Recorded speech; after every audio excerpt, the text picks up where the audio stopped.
That morning, my parents laid out breakfast like a royal coronation, but they did not know the crown was never in their hands.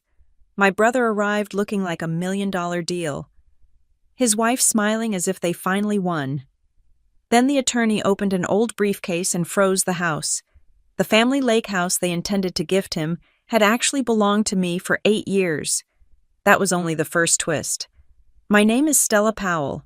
I am 33 years old, and I've spent my entire life learning that silence is often the loudest sound in a room. I deal in data security for a living as the co-founder of HarborLock Systems, a company my family knows very little about. To them, I work with computers. To them, I am the quiet daughter who lives in a small apartment in the city and drives a sedan that is 5 years old. They mistake my minimalism for struggle and my privacy for a lack of ambition. That morning, as the sun began to burn the mist off Willowstone Lake, I sat at the dining table of Foxglove Lake House and watched my parents prepare to disown me. The signs were subtle, woven into the domestic theater of a Saturday morning breakfast. It was the sort of cinematic slow burn that makes the back of your neck prickle long before the monster steps into the frame. My mother, Linda, was setting the table.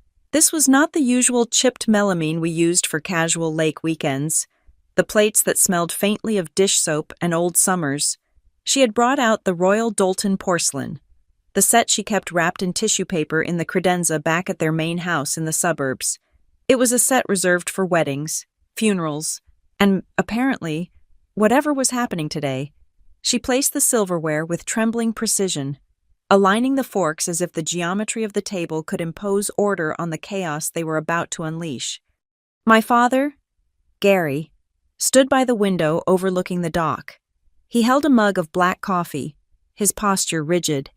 He was not looking at the beauty of the Michigan morning or the way the light hit the pine trees. He was looking at the property like an actuary assessing a liability. The property taxes in Hollow Pine went up another 6% this year, my father said. He did not turn around. He spoke to the glass. And the insurance premiums are climbing. Living on the water is not cheap. Stella, it is a luxury. A heavy one. I took a sip of my own coffee. It was bitter. I had made it myself, but the taste seemed to come from the room itself. It is a beautiful location, Dad, I said neutrally. He turned then, his face lined with a performance of weary wisdom. Beauty does not pay the bills.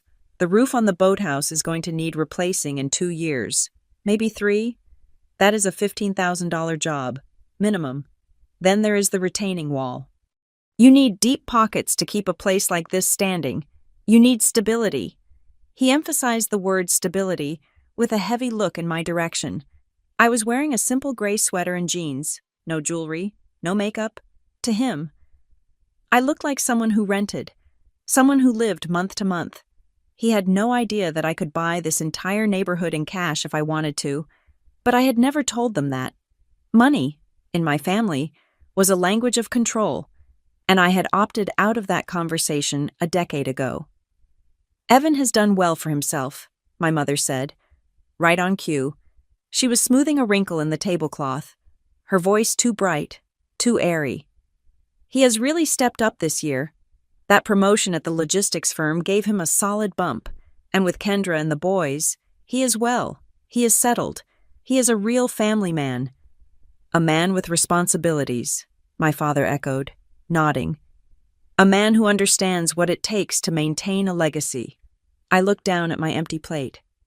The narrative was being built brick by brick. Stella is solitary. Therefore, Stella is unstable. Evan is married with children. Therefore, Evan is responsible. It was an old script, one I had memorized since childhood. Usually, I just let it slide. I let them have their stories because it kept the peace. But today felt different.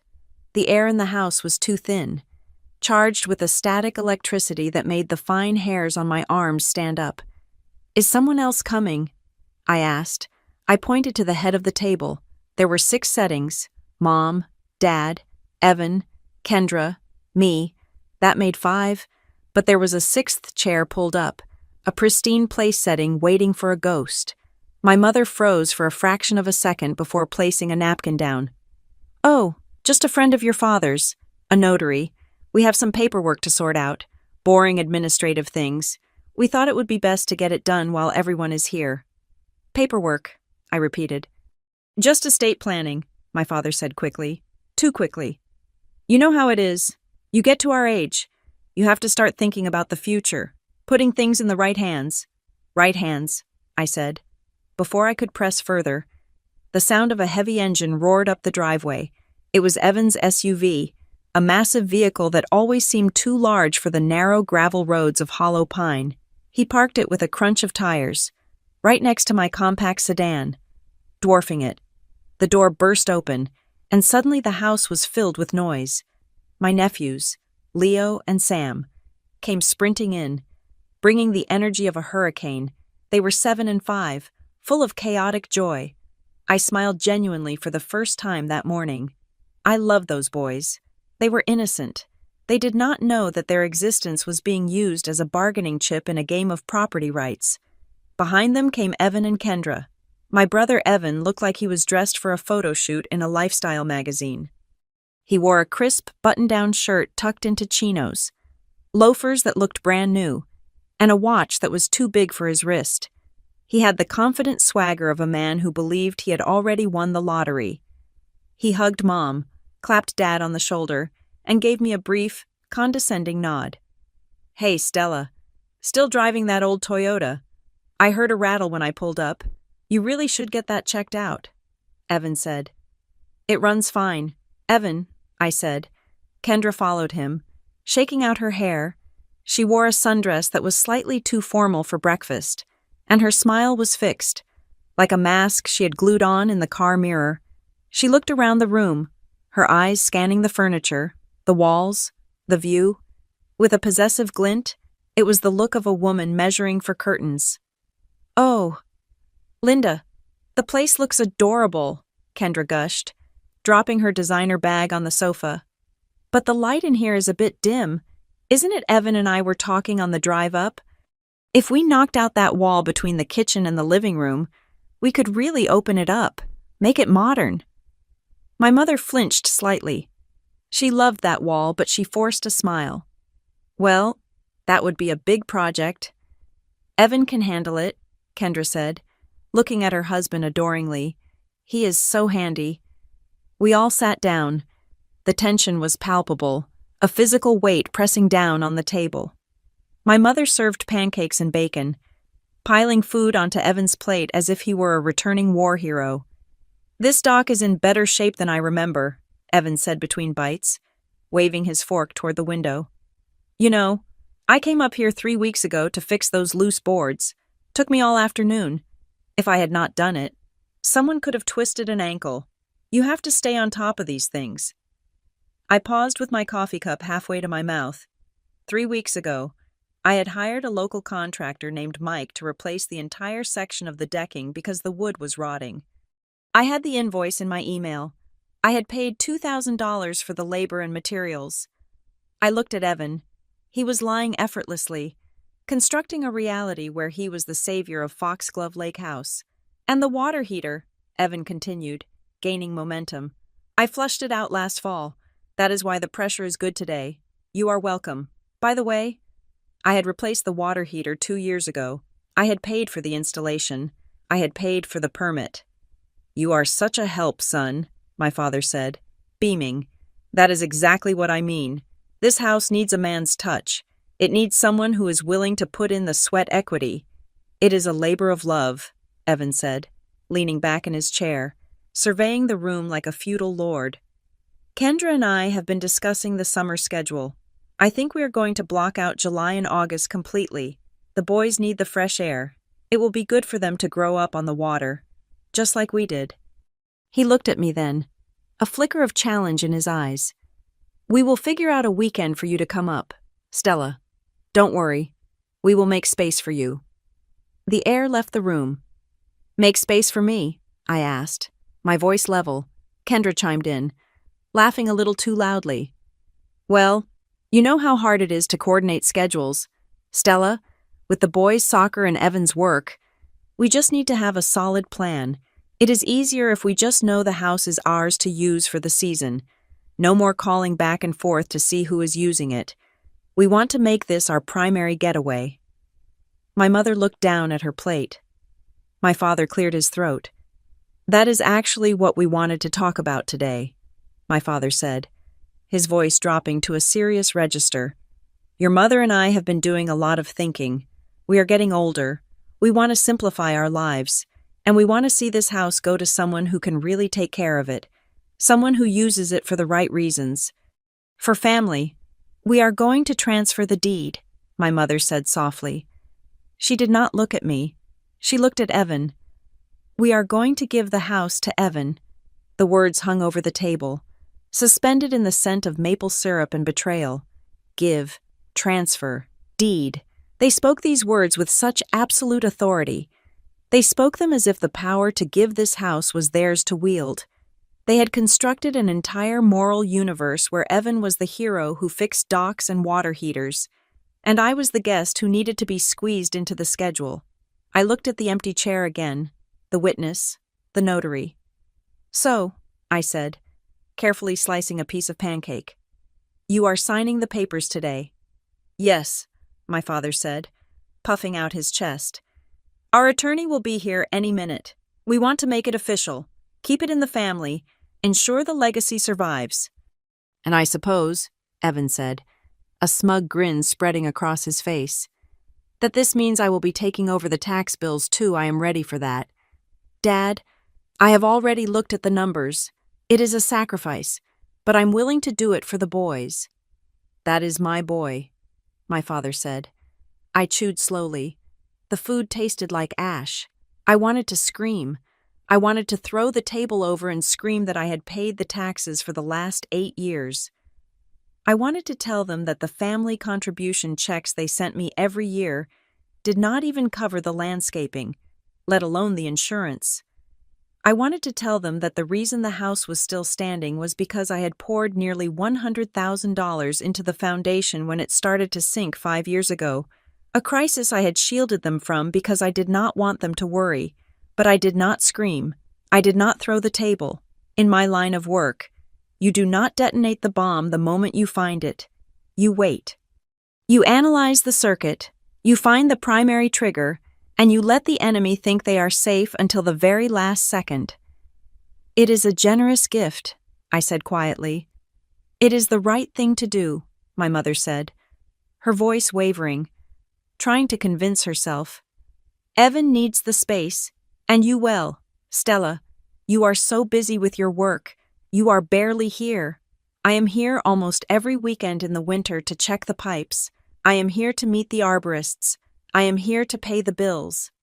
"I understand," I said, and I did understand. I understood perfectly. They chose the image of success over the reality of it. They chose the loud son over the quiet daughter. They chose the illusion of the traditional family over the woman who actually footed the bill. Suddenly, the sound of gravel crunching outside broke the tension. Another car had arrived. My father checked his watch. "That must be her. That is Clara." "Clara?" I asked. "Clara Benton," my father said. "She is the attorney handling the transfer. She comes highly recommended. She said she wanted to review the deed personally before we signed." My heart did not speed up. It slowed down. It dropped into a deep, rhythmic thud that echoed in my ears. I knew that name. I knew Clara Benton, but my parents did not know that I knew her. I looked out the window. A sleek black sedan had pulled up next to Evan's monstrosity of an SUV. The door opened. A woman in a sharp navy suit stepped out. She carried a thick leather briefcase. She looked at the house, then she looked at the lake, and finally, her eyes seemed to lock onto the window where I was sitting. The game was about to change. My parents thought they were holding a coronation for their son. They thought they were handing over a crown. They had no idea that the kingdom had been under new management for a very long time. I wiped my mouth with the linen napkin, folded it neatly, and placed it next to my plate. "Well," I said, my voice steady, betraying nothing of the storm inside me. "We should not keep the attorney waiting. Clara Benton did not knock. She rang the doorbell. A single, decisive chime that cut through the low murmur of my family's self-congratulatory chatter. When my father opened the door, the woman who stepped inside brought the temperature of the room down by 10 degrees. She was a striking woman in her 50s, wearing a charcoal suit that looked like it had been tailored with a scalpel. Her hair was pulled back into a severe knot, and she carried a thick leather briefcase that seemed to weigh more than my nephews combined. She did not smile. She did not offer the usual pleasantries about the weather or the drive up from the city. She simply nodded to my father, acknowledged my mother with a brief inclination of her head, and then walked toward the dining table. "Mr. and Mrs. Powell," she said. Her voice was dry, like paper sliding against paper. "I have the documents prepared as requested." "Wonderful, Clara. Just wonderful," my father said, ushering her in. He was practically vibrating with excitement. "Please, sit down. Can I get you some coffee, Linda? Get Clara a cup?" "No coffee," Clara said. She sat in the empty chair I had been staring at earlier. She placed the briefcase on the table, the metal clasps clicking loudly in the sudden silence. "I prefer to get straight to business. I have a tight schedule this afternoon." Evan straightened his posture, puffing out his chest. He shot a look at his wife, Kendra, a look that said, "This is it." Kendra reached out and squeezed his hand, her knuckles white, her eyes locked on the leather case as if it contained the crown jewels. My mother fluttered around, moving the syrup pitcher and the butter dish to make room for the legal proceedings. "Of course, Clara, we appreciate you coming all this way on a Saturday. We just wanted to make sure this was done right. With the whole family here to witness it, I repeated softly. Clara turned her head and looked at me. It was the first time she had acknowledged my presence. Her eyes were dark and unreadable, but for a fleeting second, I saw a flicker of something behind her professional mask. It might have been curiosity, it might have been pity. "And you are Stella," she stated, not asking. "I am," I said. "Good," Clara said. She turned back to the briefcase and snapped the latches open. My father cleared his throat, commanding the room's attention. He stood up, placing one hand on the back of Evan's chair. It was a tableau of patriarchal succession, framed perfectly by the window overlooking the lake. "We have gathered everyone here today because this is a momentous occasion," my father began. He was using his speech-giving voice, the one he used at retirement parties and Rotary Club meetings. "This house, Foxglove Lake House, has been in the Powell family for 2 generations. My father bought this land. I built the memories here, and now it is time to pass the torch." He looked down at Evan with eyes shining with pride. "Your mother and I have decided that the best way to protect this legacy is to place it in the hands of someone who represents the future of this family, someone who has built a home of his own, who is raising the next generation of Powells. Today, we are signing the deed to transfer full ownership of this property to Evan." There it was. The words were out. They hung in the air, heavy and suffocating. My mother nodded vigorously, tears welling in her eyes. "We are so proud of you. Evan, you have worked so hard. You deserve this." I sat very still. My hands were folded in my lap. I could feel the texture of the denim of my jeans against my palms. I forced myself to breathe evenly. 1, 2, 3. "Why today?" I asked. My voice was not loud, but it cut through the emotional haze my parents were spinning. My mother looked at me, startled, as if she had forgotten I was there. "What do you mean, honey?" "I mean, why is today the day?" I asked, looking directly at her. "You are both healthy. You are barely 60. You could hold on to this house for another 20 years. Why the rush to transfer the deed now?" My mother sighed, a sound that suggested I was being difficult on purpose. "Oh, Stella, you know how the market is. We want to simplify our estate. And frankly, we want to see Evan enjoy it while the boys are young. It feels right. Everything has just come together. Evan is settled. He has proven himself." "Proven himself," I said. "By getting a promotion. By being a steady, reliable man," my father interjected. his voice sharpening. By showing that he values family, this isn't just about money, Stella. It is about character. It is about who shows up. The irony was so acidic it burned my throat. Who shows up? I was the one who drove up in blizzards to check for frozen pipes. I was the one who met the septic tank guys at 7 in the morning on a Tuesday. Evan showed up for barbecues and boat rides. Evan leaned forward, resting his elbows on the table. He gave me a look that was a mixture of pity and condescension. It was the look a winner gives to a sore loser. "Look, Stella," Evan said, his voice dripping with magnanimity. "I know this might feel a little sudden to you, but you do not need to worry. Nothing is really going to change for you." "Is that so?" I asked. "Of course," he said, smiling benevolently. "You will still be able to come up here. You are my sister. You are always welcome. All we ask is that you give us a heads up. You know, just check in with us before you drive up. We might have friends over, or we might want a quiet weekend with just the kids. We just need to coordinate, but you can definitely visit." Visit. The word landed like a physical blow. For 8 years, I had walked through these doors as the owner. I had chosen the paint colors. I had authorized the repairs. I had slept in the master bedroom when no one else was here. Now, my brother was granting me permission to visit the house I had saved from foreclosure. He was demoting me. In one sentence, he had stripped away my agency and reduced me to a guest in my own sanctuary. And the worst part was, he thought he was being generous. "Thank you, Evan," I said, my voice flat. "That is very kind of you."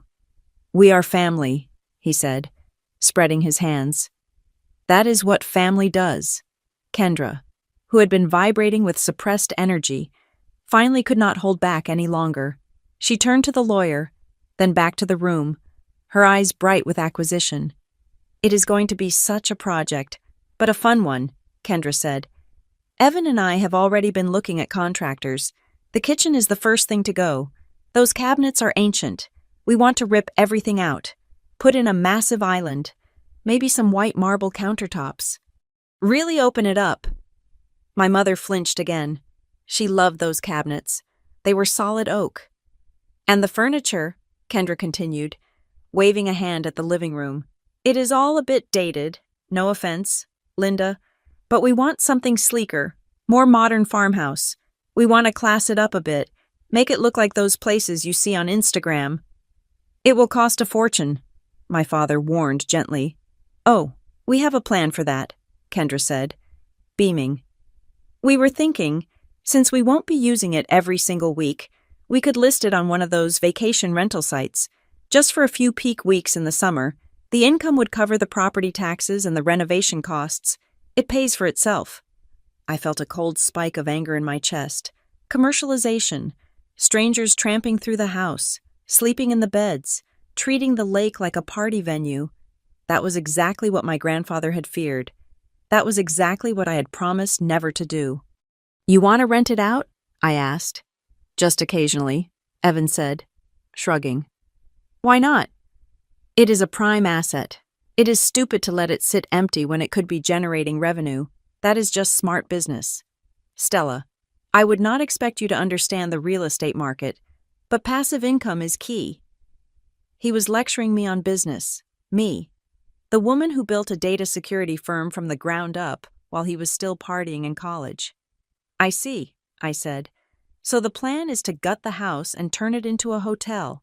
"Do not be dramatic," Evan snapped. "We are upgrading it. We are making it an asset that works for us." Clara cleared her throat. The sound was sharp, cutting off Evan's speech. She had pulled a stack of documents from her briefcase and arranged them in a precise fan on the table. "If we are done discussing interior design," Clara said, her tone devoid of warmth, "we have legal matters to attend to." Right, my father said, adjusting his glasses. "Where do we sign?" Clara placed a heavy document in the center of the table. It was not the deed transfer my father was expecting. It was a thick binder, bound in blue legal paper. She rested her hand on top of it, preventing anyone from touching it.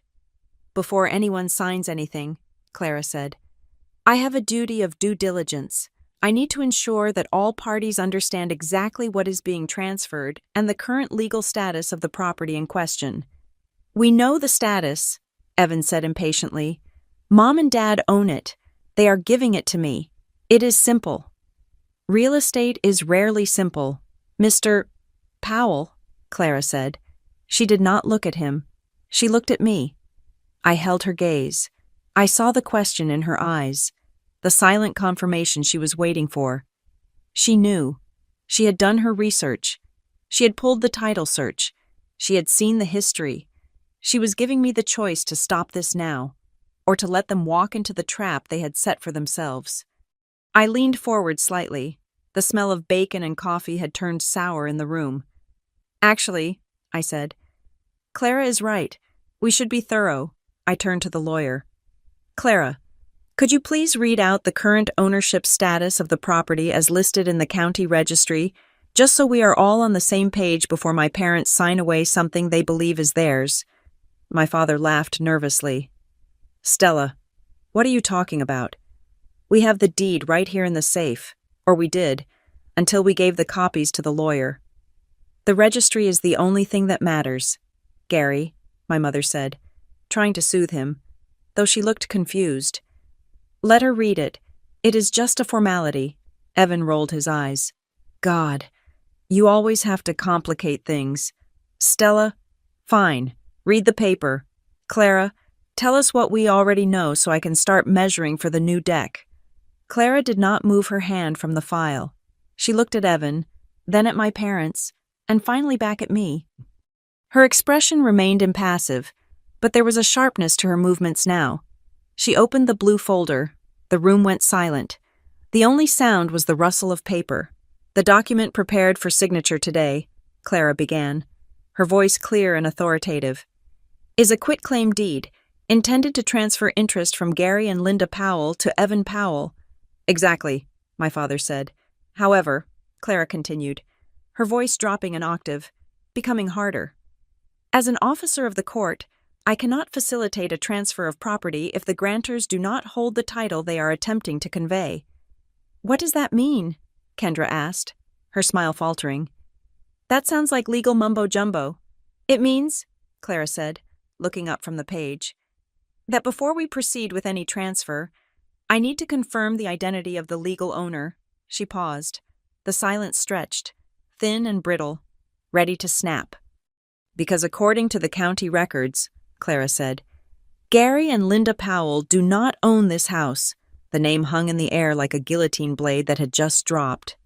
Stella Powell. Clara Benton did not shout it. She did not dramatize it. She simply read it from the document in front of her, her voice devoid of any theatrical flair. That lack of emotion made the impact worse. It made it a fact, a cold, hard, immutable fact. The current owner of record for Foxglove Lake House is Stella Powell. The reaction was instant. It was physical. My mother's hand went slack. The linen napkin she had been holding fluttered to the floor, landing softly on her shoe. She did not move to pick it up. She stared at me, her mouth slightly open, her eyes wide and vacant, as if her brain could not process the signal coming from her ears. My father stood up. He did not rise gracefully. He shot up from his chair so fast that the legs scraped violently against the hardwood floor. A screech that made everyone wince. His face flushed a dark, dangerous red. That is impossible, he said. His voice was guttural. That is absolutely impossible. I built this house. My father bought this land. I have the keys in my pocket. Evan let out a short, sharp laugh. It was a bark of disbelief. He looked at Clara, then at me, shaking his head, as if we were telling a bad joke that had gone on too long. Okay, very funny, Evan said. He leaned back, crossing his arms, trying to regain the dominance he had held 30 seconds ago. Is this some kind of prank? Did you pay the lawyer to say this? Stella, because it is not a good one. Clara did not dignify him with a verbal response. She reached into the blue folder and pulled out a single sheet of heavy, cream-colored paper. It had a gold foil seal at the bottom and a blue ink stamp in the corner. She slid it across the polished wood of the table. It stopped directly in front of my father. "This is a certified copy of the warranty deed," Clara said. "Recorded with the county clerk 8 years ago. Please look at the grantor and the grantee." My father looked down. His hands were shaking. He picked up the paper as if it were radioactive. Evan leaned over his shoulder, his confident smirk vanishing as he read the text. "Grantor Gary and Linda Powell." Evan read aloud, his voice stumbling. "Grantee Wren Hollow Holdings, LLC." He looked up, confused. "Who is Wren Hollow Holdings?" "I am," I said. The room turned to me. "Wren Hollow Holdings is a limited liability company I formed 9 years ago," I said calmly. "I am the sole member. I bought the house from Grandpa's estate trust just before he passed away. Dad, you signed the transfer papers as the executor. Do you remember? You thought you were signing a refinance agreement to clear the liens." My father's face went pale. The memory was coming back to him, distorted by time and his own lack of attention to detail. He had been overwhelmed then. He had trusted the paperwork. He had not read the fine print. "I signed a restructuring deal," my father stammered, "to save the house from the bank. The bank was going to take it." "The bank was going to take it," I confirmed. "Because you and Grandpa were 3 years behind on the mortgage and the property taxes were in default. I paid the bank. I paid the back taxes. I bought the asset out of the red, and I put it in an LLC to protect it." "You stole it," Evan hissed. He slammed his hand on the table. "You tricked them." "I bought it," I corrected him. My voice was ice. "I paid full market value at the time. The money went to pay off the debts you all ignored. If I had not bought it 8 years ago, strangers would be living here today, or it would be a parking lot." Evan grabbed the deed from my father's hand. He scanned it frantically, looking for a loophole, a mistake, anything to tear down the reality that was closing in on him. "But we pay taxes," Evan shouted. He looked at Clara, his face twisting with righteous indignation. "We send checks. Every year Dad asks for the share of the taxes and insurance, and I write a check. Kendra writes a check. We have been paying for this house." Clara adjusted her glasses. She opened a second file in her folder. This one was full of spreadsheets. "Mr. Powell," Clara said, addressing Evan, "I have reviewed the financial records provided by your sister. You do indeed send checks to a family account managed by your father." "See," Evan yelled, "I am an owner, I pay for it." "However," Clara continued, her voice cutting through his volume like a razor, "those checks are designated as, and I quote from your own memo lines, family contribution or house fund. They are not mortgage payments. They are not tax payments made to the county." "It is the same thing," Evan argued. "It is not," Clara said. "I have done the math. Over the last 8 years, the total amount you have contributed averages out to approximately $1,200 per year." Evan froze. "1,200, Clara repeated. "That amounts to $100 a month." I watched the color drain from Kendra's face. She knew what things cost. She knew that $100 a month did not buy a lake house. It barely bought a cable subscription. "The annual property taxes on this parcel," Clara read from the spreadsheet, "are currently $12,400. The hazard insurance is another $3,000. The flood insurance is $2,000. The landscaping contract is $4,000. Clara looked up. "Your contribution covers roughly 5% of the operating costs of this property. The remaining 95% has been paid directly from the accounts of Wren Hollow Holdings, which is to say, by Stella." The silence that followed was heavy. It was the silence of a math problem that could not be solved with ego. "But," my mother whispered. She looked at me with betrayal in her eyes. "Stella, you let us think, you let us believe we were still in charge. Why? Why would you do that?" "Because you wanted to be in charge," I said, "and I wanted the house to be safe. It was easier to let you play owner than to fight you on it, as long as the bills were paid. I did not care whose name you thought was on the mailbox." "You lied to us," my father said.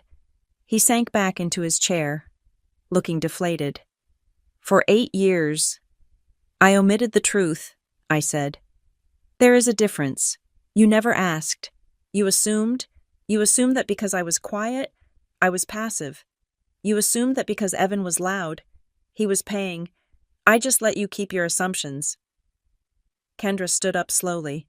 She looked around the room, at the walls she had planned to knock down, at the kitchen she had planned to gut. Her expression shifted from shock to a simmering, petty rage. So, Kendra said, her voice trembling, all those weekends, all those times we came up here, we swept the floors, we raked the leaves, we cleaned the bathrooms. She turned her glare on me. We were working for you. We were free labor. You let us scrub your toilets. I never asked you to scrub anything, I said. You came here for vacations. You stayed for free. You used the boat. You used the water. You ate the food. If you chose to sweep the floor, it was because you were staying in a house that you enjoyed. That is not labor. Kendra, that is basic courtesy. That is what guests do. We were not guests, she shrieked. We were family. We were owners. You were family, I said. You were never owners. Evan stepped toward me. His fists were clenched at his sides. The veins in his neck were bulging. The family man mask had slipped completely, revealing the bully underneath. You manipulated everyone, Evan spat. You sat there, in your cheap apartment, driving your cheap car, laughing at us. You let us invest our hearts into this place while you held the piece of paper. What kind of person does that? What kind of sister does that? The kind who knows you would have sold it, I said. The accusation hit him hard. He blinked. I would not have sold it, Evan shouted. I wanted to keep it in the family. You wanted to monetize it, I countered. You just said it 10 minutes ago. You wanted to rent it to strangers. You wanted to turn it into a cash cow. Grandpa would have hated that. Dad knows it. I looked at my father. He looked away. He knew I was right. His father, my grandfather, had been adamant. The house is a sanctuary, not a business. And the money? Evan demanded. Where did you get the money? Stella. You are a tech support geek. There is no way you paid off the mortgage and the back taxes. Did you steal that too? Did you embezzle it? I laughed. It was a dry, humorless sound. Harborlock Systems is not a tech support shop. Evan, I said. I am not an employee. I am a founder. We handle data security for 3 of the largest hospital networks in the Midwest. My company was acquired 5 years ago, but I stayed on as a consultant. I did not steal anything. I earned it. Evan looked like he had been slapped. The narrative of his life that he was the success, the breadwinner, the golden child was crumbling. He could not process that his little sister, the one he mocked for her old car, could buy and sell him 3 times over. It does not matter, Evan said, grasping at straws. Dad and Mom are the ones who put the blood, sweat, and tears into this place. You just wrote checks. You do not understand what it means to care for a house.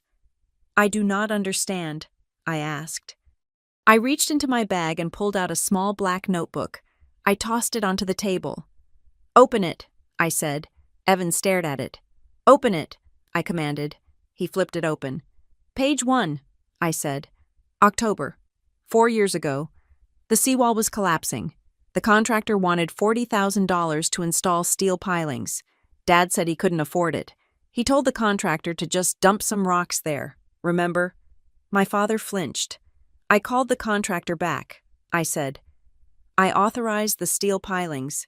I paid the $40,000. If I hadn't, the boathouse would be underwater right now. Page 5, I continued. The oak tree that was leaning over the roof? Dad said it was fine. The arborist said it was a widowmaker. I paid $3,000 to have it removed and the stump ground down while you were all on vacation in Florida. Page 10, I said, my voice rising slightly. The septic system failure, the roof leaks, the furnace replacement. I have spent $150,000 on capital improvements in the last 8 years. That is not including the taxes. That is not including the purchase price. I looked at Evan directly in the eyes. So do not tell me about blood, sweat, and tears. Evan, you bought some paint. You fixed a loose board on the dock. I kept the roof over your head. I kept the ground under your feet. I saved this house while you were busy playing pretend. Evan stood there, panting slightly. He looked at the notebook, then at the deed, then at his wife. He was cornered. The facts were a wall he could not climb. "It is still wrong," he muttered. "It is morally wrong. You deceived us." "I protected you," I said, "and I protected the house from you." My mother was weeping now. Soft, broken sobs. "We just wanted everyone to be happy. We just wanted Evan to have his turn." "His turn to what, Mom?" I asked gently. "To exploit it, to leverage it." Clara closed the blue folder with a sharp snap. The sound echoed in the room like a gavel. She placed her hand flat on the leather cover. The room felt cold. The sunlight streaming in through the windows seemed to have lost its warmth. The view of the lake, the view they had all just been fighting over, sat serene and indifferent in the background. Evan looked at Clara. "So that is it. Game over. She owns it, and we get nothing." Clara looked at him over the rim of her glasses. Her expression was grave. She did not pack up her briefcase. She did not stand up to leave. She simply rested her hands on the table, her fingers interlaced. "Mr. Powell," Clara said, "we have established the ownership. That is the first step." She paused, letting the weight of her next words gather in the air. "But the deed is not the only document in this file," Clara said, "and what comes next is not about who owns the house. It is about what happens when people try to claim what is not theirs." She looked at the second, thinner file that was still sitting at the bottom of her briefcase. "This is not just a dispute about property," Clara said. "I have found irregularities, serious ones, and this is not the entire documentation."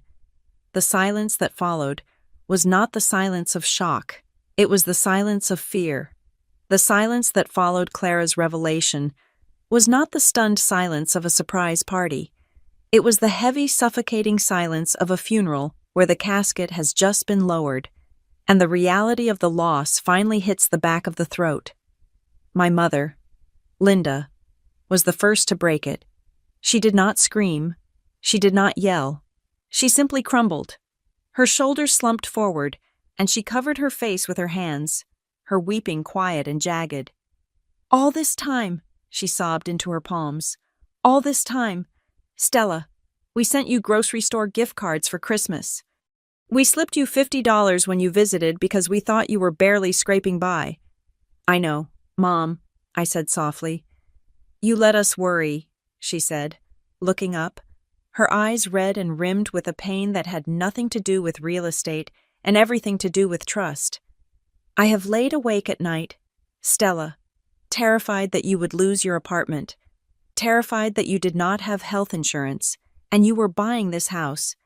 I have health insurance, Mom," I said. "I have always had health insurance." "That is not the point," she cried out, her voice cracking. "The point is that you watched us pity you. You sat there at Thanksgiving and let Evan lecture you about 401ks, and you just nodded. Did you laugh at us when you drove home? Did you think we were stupid?" "No," I said firmly. "I never thought you were stupid. I thought you were parents. You worry. That is what you do. But if I had told you the truth, if I had told you 10 years ago that Harborlock Systems had just signed a contract with the federal government, what would have changed?" I looked at Evan. He was pacing by the fireplace now, unable to sit still, his face a mask of fury. "Everything would have changed," I answered my own question. "The dynamic would have shifted. Suddenly, I would not be Stella the daughter. I would be Stella the bank, Stella the safety net. I wanted a relationship with you, not a transaction." My father, Gary, was staring at me as if I were a stranger who had just walked in off the street. He looked older than he had 10 minutes ago. The bluster, the patriarchal confidence, had evaporated. "How?" he asked, his voice raspy. "I know you work in computers, but to buy this place, to pay off the liens, we are talking about hundreds of thousands of dollars. Stella, how does a girl who drives a 5-year-old sedan have that kind of money? I drive a sedan because it works, Dad, I said. I live in a small apartment because I travel for work constantly and I hate cleaning. I do not buy things I do not need. I took a breath. I hated talking about this. I had spent a decade cultivating a life of quiet anonymity precisely to avoid this conversation. HarborLock creates encryption protocols for patient data, I explained, keeping it simple. We were one of the first to market when the new privacy laws hit. The company did well, very well. When we were acquired, I retained equity. I am not a billionaire, Dad, but I am comfortable. I could have bought a house in the Hamptons if I wanted to. I chose to save this one instead. You deceived us, Evan snapped. He stopped pacing and pointed a finger at me. You can dress it up with your noble, I live simply speech all you want, but you lied. You let Dad and Mom think they owned this place. You let me think I was inheriting it. I never told you that you were inheriting it, I said. You knew I thought it, Evan shouted. I have been talking about it for years. When I take over the lake house, when the boys spend their summers here, you heard me say it 1,000 times, Stella. And you never said a word. You let me plan my life around a lie. I let you plan your life around an assumption, I corrected him. There is a difference. Is there? Evan challenged. I have been looking at boat loans. Stella, I have been looking at contractors. I promised Kendra we would have this place. I promised my sons. Who promised you? Evan, I asked. The question hung in the air. What? He snarled. Who promised you the house? I asked again, my voice steady. Did Dad sign a contract with you 5 years ago? Did Mom put it in writing, or did you just decide that because you are the son, because you have the wife and the kids and the stable job, that it was naturally yours? Did you assume that because I am the single, childless sister, I would just fade into the background? Evan's jaw worked, but no sound came out. He was struggling because he knew the answer. No one had legally promised him anything. He had simply inhaled the entitlement from the air in our family home. He had assumed it was his birthright because that is how the world had always worked for him. It is a legacy, Evan muttered finally, his argument weak. It is supposed to pass to the family. It is in the family, I said. I am family. Kendra, who had been sitting in stunned silence, suddenly stood up. Her face was blotchy, her composure gone. The modern farmhouse renovation was crumbling in her mind, replaced by the reality that she was standing in her sister-in-law's living room. You enjoyed this, Kendra spat. Her voice was venomous. You are sitting there, so calm, so superior. You wanted to humiliate us. That is what this is, isn't it? You wanted to wait until the very last second, until we were all excited, just to pull the rug out. You want to be the queen of the castle. I do not want to be a queen, I said wearily. I just want the house to not fall into the lake, and I want to make sure it is not turned into an Airbnb for bachelorette parties. We were going to improve it, Kendra yelled. You were going to exploit it, I said. I turned to Clara. The agreement, please. Clara reached into her briefcase again. She pulled out 2 bound documents, thinner than the deed, but just as official. She slid one toward my father and one toward my mother. What is this? My father asked, looking at the paper warily. It is a lifetime use agreement, I said. My parents looked at me, confused. I did not do this to kick you out, I said, feeling a lump rise in my throat. Despite everything, despite their favoritism, despite their blindness, I loved them. I bought the house to save it for you. This document guarantees that for the rest of your lives, you have the exclusive right to use Foxglove Lake House. You can come here whenever you want. You can stay as long as you want. You can host Christmas, Thanksgiving, 4th of July. Nothing changes for you. Mom, Dad, you can still fish off the dock every morning if you want to. My mother picked up the document, her hands trembling. You are letting us stay. I am not letting you do anything, I said. It is your home. It always has been. I just hold the paper to make sure the bank doesn't take it. and to make sure the taxes are paid. My father read the first page. I saw his shoulders drop about 2 inches. The relief was physical. He had been terrified. I realized that his daughter was about to evict him. Lifetime right of survivorship, my father read. Grantors. Gary and Linda Powell retain full access and use. See, I said gently, I am not the villain here. I just want to protect the asset. Evan snatched the document from my father's hand. He scanned it aggressively, his eyes darting back and forth, looking for the catch, looking for the trap. Wait a second, Evan said, his finger stabbing at a paragraph on the second page. What is this Clause 4 limitations on guests and extended family? Kendra leaned over his shoulder, her eyes narrowing. Read it, I said. Access to the property is guaranteed for the lifetime users. Evan read aloud, his voice rising in disbelief. Guests and extended family members are permitted to visit only when accompanied by a lifetime user or the owner. Unaccompanied use by extended family members is strictly prohibited without prior written consent from the owner. Commercial use, subletting, or short-term rental of the property is strictly prohibited. Evan looked up, his face turning a shade of purple I had never seen before. Extended family, he whispered. You are calling me extended family. In the eyes of the law, regarding this property, yes, I said. I am your brother, he shouted. I am their son. I am not a guest. I am not a cousin from 3 states away. I am immediate family. Not on the deed, Clara interjected coolly, and not in this agreement. The agreement is designed to protect the parents' quiet enjoyment of the property. It prevents the house from being overrun. Overrun by who?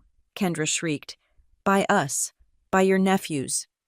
By anyone, I said. But yes, the agreement means you cannot just drive up here whenever you feel like it and take over the house for a month. You cannot list it on a rental site. You cannot renovate the kitchen without my permission. You can come here with Mom and Dad. You can come here when I am here, but you do not have the keys to the kingdom anymore. This is insane, Evan said. He threw the document onto the table. It slid across the wood and hit the sugar bowl. You are treating us like children. You are grounding us. I am setting boundaries, I said. Something this family has never been good at. You are jealous, Kendra hissed. That is what this is. You are jealous that we have a life, that we have children, so you are using your money to control us. You want us to beg you for permission to bring our kids to the lake. I do not want you to beg, I said. I want you to respect the fact that this is not your house. Come on, Kendra, Evan said abruptly. He grabbed his car keys off the sideboard. We are leaving. Evan, wait, my mother pleaded, standing up. Let's talk about this. Stella is saying we can still all be together. No, Mom, Evan snapped. She is saying she owns us. She is saying that if I want to bring my boys fishing, I have to ask her permission. I have to apply for a visitor's pass like I'm visiting a prison. I am not doing that. I am not going to be a guest in a house I have been coming to for 30 years. He turned to me. The look in his eyes was pure hatred. It was the look of a man who had been stripped naked in public and blamed the person who handed him a towel. You kept the house, Stella, Evan said, his voice shaking with rage. Congratulations, you won. But do not expect us to play happy family in your little fortress. If we are extended family, then fine. We will act like it. We will stay away. Evan, please, my father said. Grab the boys. Kendra, Evan ordered. Kendra grabbed her designer bag. She looked at me one last time. You are going to die alone in this house, Stella, and you will deserve it. They stormed out. I heard them yelling for Leo and Sam, who had been playing in the yard. I heard the confused protests of the children, the slamming of car doors, and then the aggressive roar of Evan's engine. Gravel crunched, tires spun, and then the sound faded away.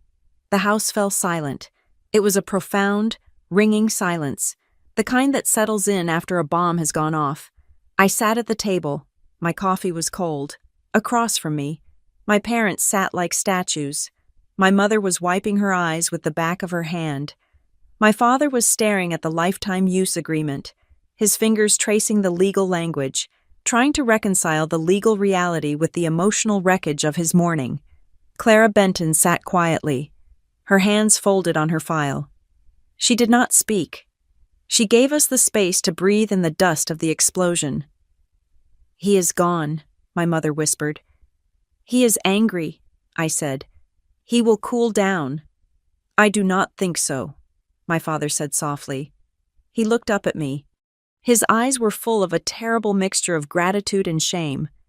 "He has a lot of pride. Stella, you know that. You hurt his pride." "His pride was writing checks his bank account couldn't cash," I said. "I just stopped him from bouncing them." My father nodded slowly. He knew I was right. But knowing I was right didn't make it hurt any less. "We need a moment," my father said. "Just a moment." "Take all the time you need," I said. I stood up and walked to the window. I watched the dust settling on the driveway where Evan's car had been. The lake was calm. The water rippled gently against the dock I had paid for. The dock that was safe to walk on. The house was mine. The parents were safe. But the family had just been rewritten, and the ink was still wet and messy. And I knew, with a sinking feeling in my gut, that Evan wasn't just driving away. He was regrouping. He wasn't the type to walk away from a fight. He was the type to come back with a bigger weapon. I turned back to the room, where the empty chairs at the breakfast table looked like tombstones. "Clara," I said quietly, "what is next?" The dust from Evan's departure settled slowly, leaving a stillness in the house that felt less like peace and more like the vacuum after a depressurization. My parents sat on the sofa, holding hands, looking small and aged by the morning's violence.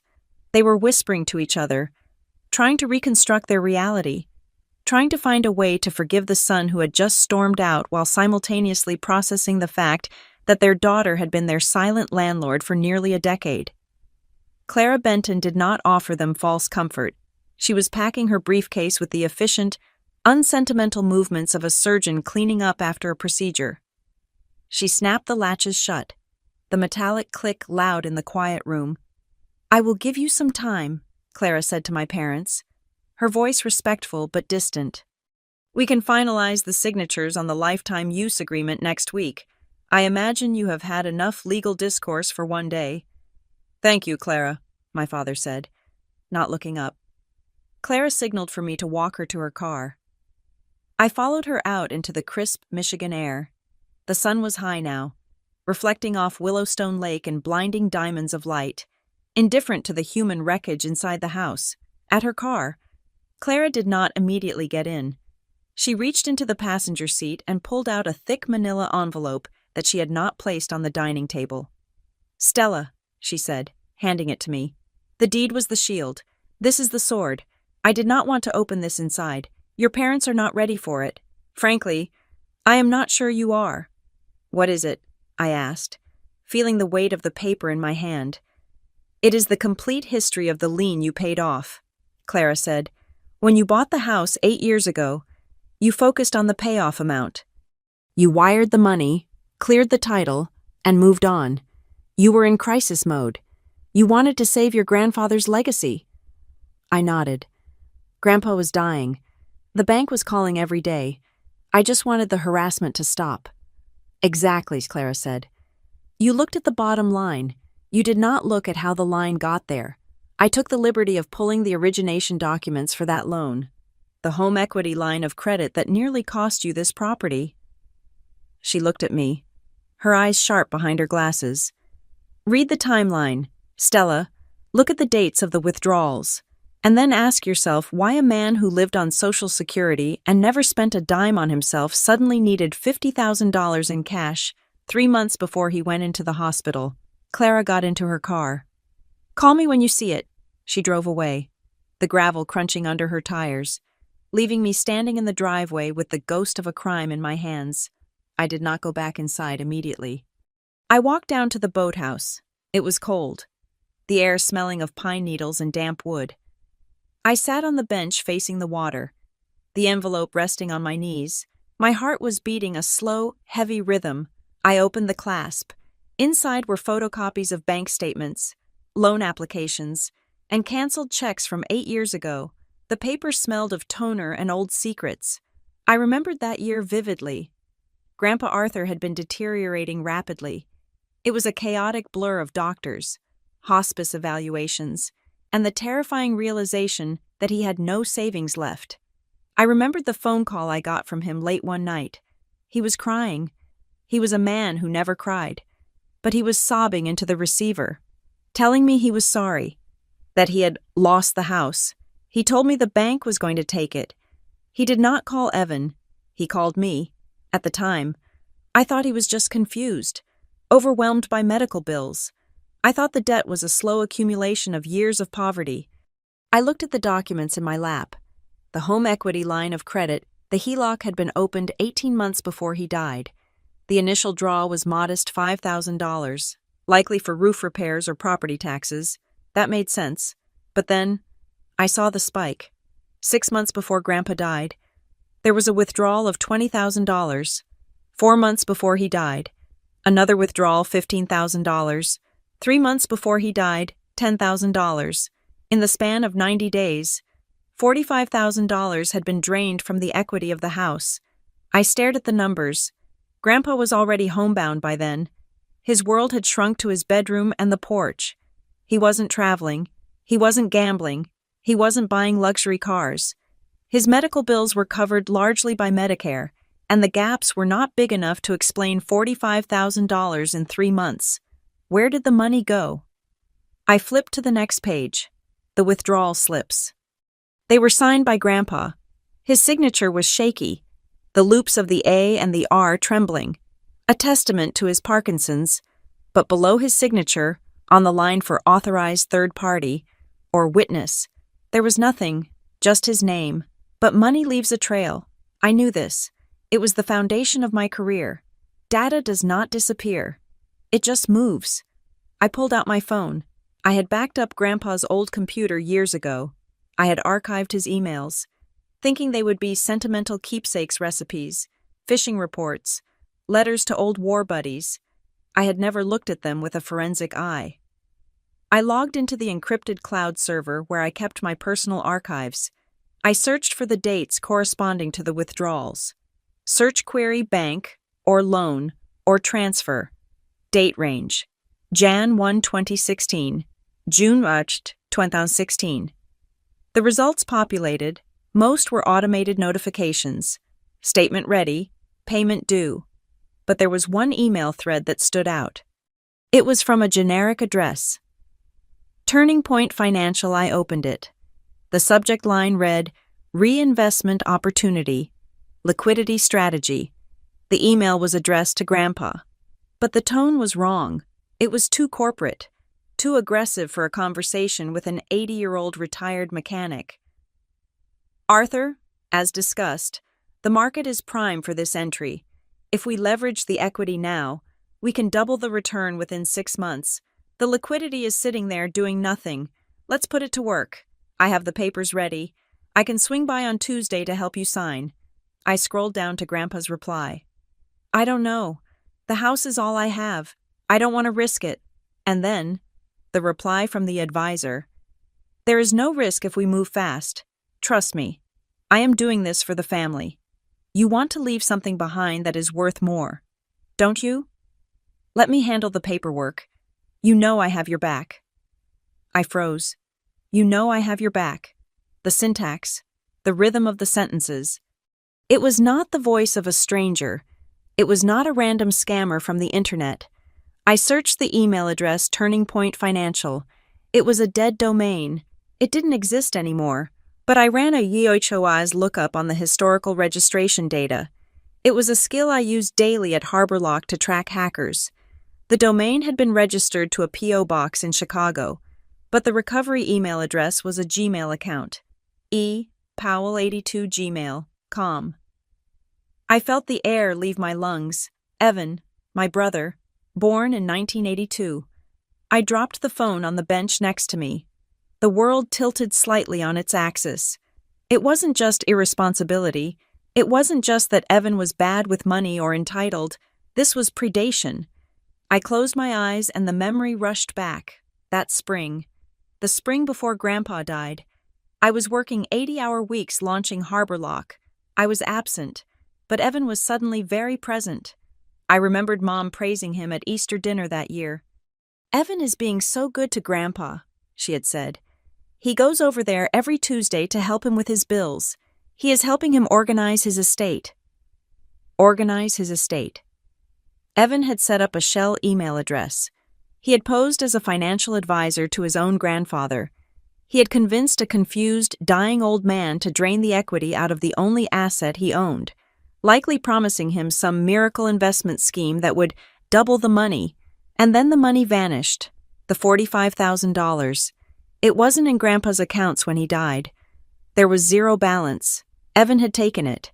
He had laundered it through this fake investment and pocketed it.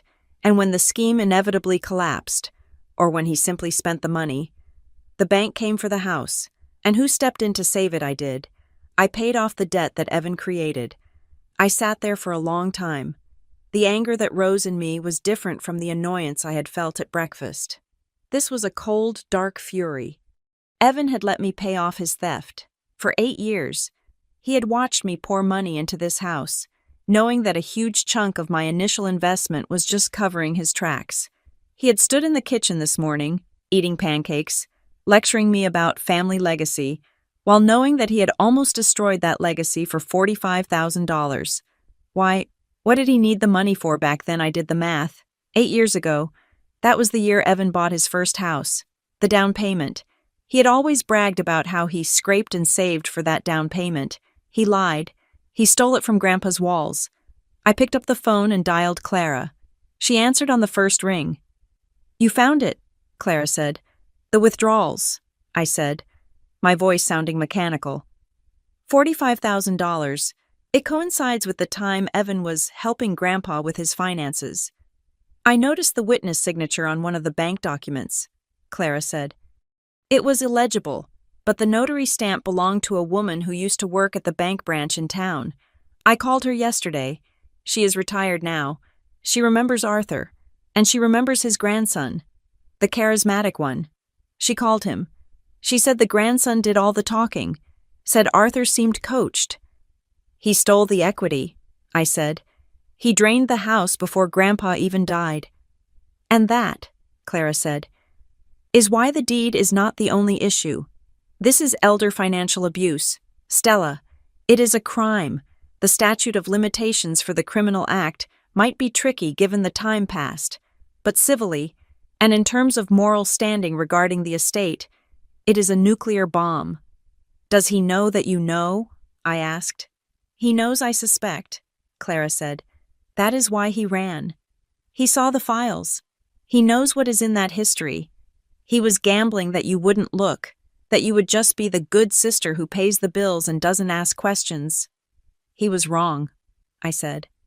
"What do you want to do?" Clara asked. "Do you want to tell your parents?" I looked up at the house. I could see my mother moving in the kitchen, washing the dishes.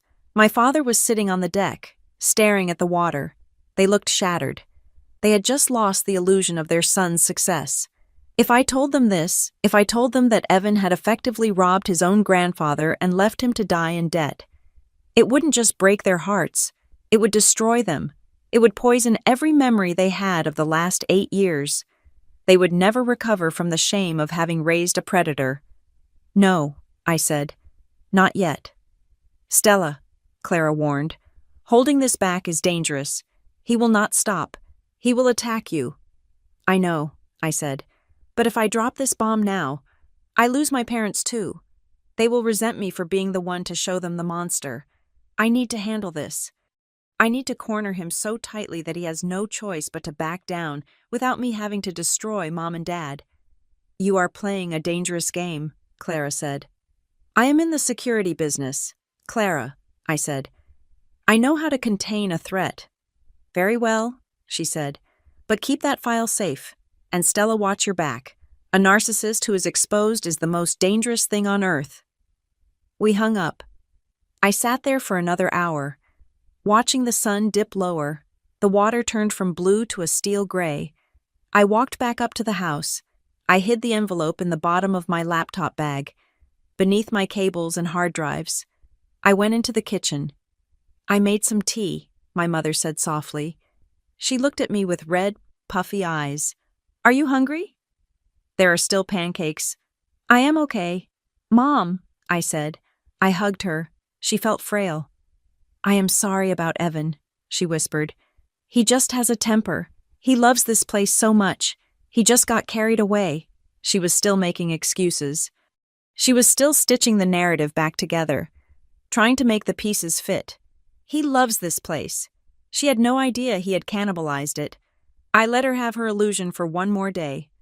"It has been a long day," I said. "Why don't you guys go rest? I will clean up here." My father nodded.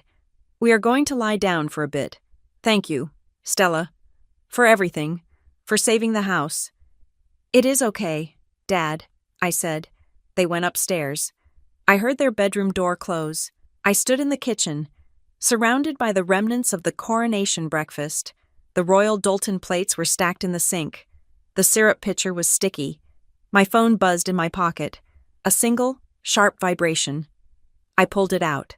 It was a text message from a number I did not have saved, but the area code was local. I stared at the screen. The message was short. "You think you won, the deed is just the start. You have no idea what you just started. Watch yourself." I didn't reply. I didn't block the number. I simply took a screenshot and saved it to the same encrypted folder where I had stored the evidence of his theft. I looked out the window at the driveway where his car had been. I know exactly what I started.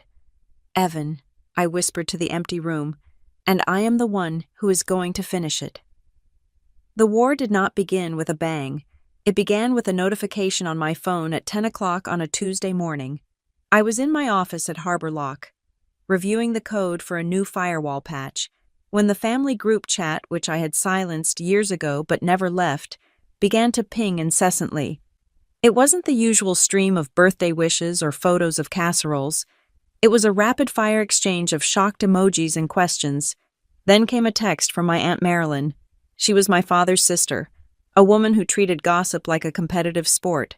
"Stella, is it true? Did you really trick Gary and Linda into signing the house over to you? I can't believe you would take advantage of them being old." I stared at the screen. My parents were 62, not 90. They were perfectly capable, but the narrative had already left the station. I didn't reply. Instead, I opened social media. I rarely used it, but I had a burner account I used for background checks on potential hires. I navigated to Kendra's profile. There it was. A photo posted 3 hours ago. It was a black and white shot of her two sons, Leo and Sam, standing on the dock of Foxglove Lake House, looking out at the water with their backs to the camera. The caption was a masterpiece of passive-aggressive storytelling heartbroken today. We spent years pouring our love, sweat, and money into building a legacy for these two, only to find out that someone we trusted has been hiding assets and manipulating paperwork behind our backs. It is scary how greed can turn family into strangers. Praying that the truth comes out and what was stolen is returned. Family, first betrayal, karma. She didn't name me. She didn't have to. The comment section was already ablaze with sympathy from cousins, neighbors, and friends of the family. Oh my God. Is this about the lake house? I thought Evan was taking that over. Some people have no shame. Stay strong. Mama Bear. I felt a cold tightening in my chest. This was Evan's strategy. He knew he couldn't win in a courtroom because the deed was ironclad, so he was taking the case to the court of public opinion. He was painting me as the scheming spinster sister who had swindled the confused elderly parents. I closed the laptop. I did not engage. In my line of work, you do not feed the trolls, even if the troll is your sister-in-law. 2 days later, the threat moved from digital to legal. A courier arrived at my apartment building. He handed me a large envelope. It wasn't a lawsuit, not yet.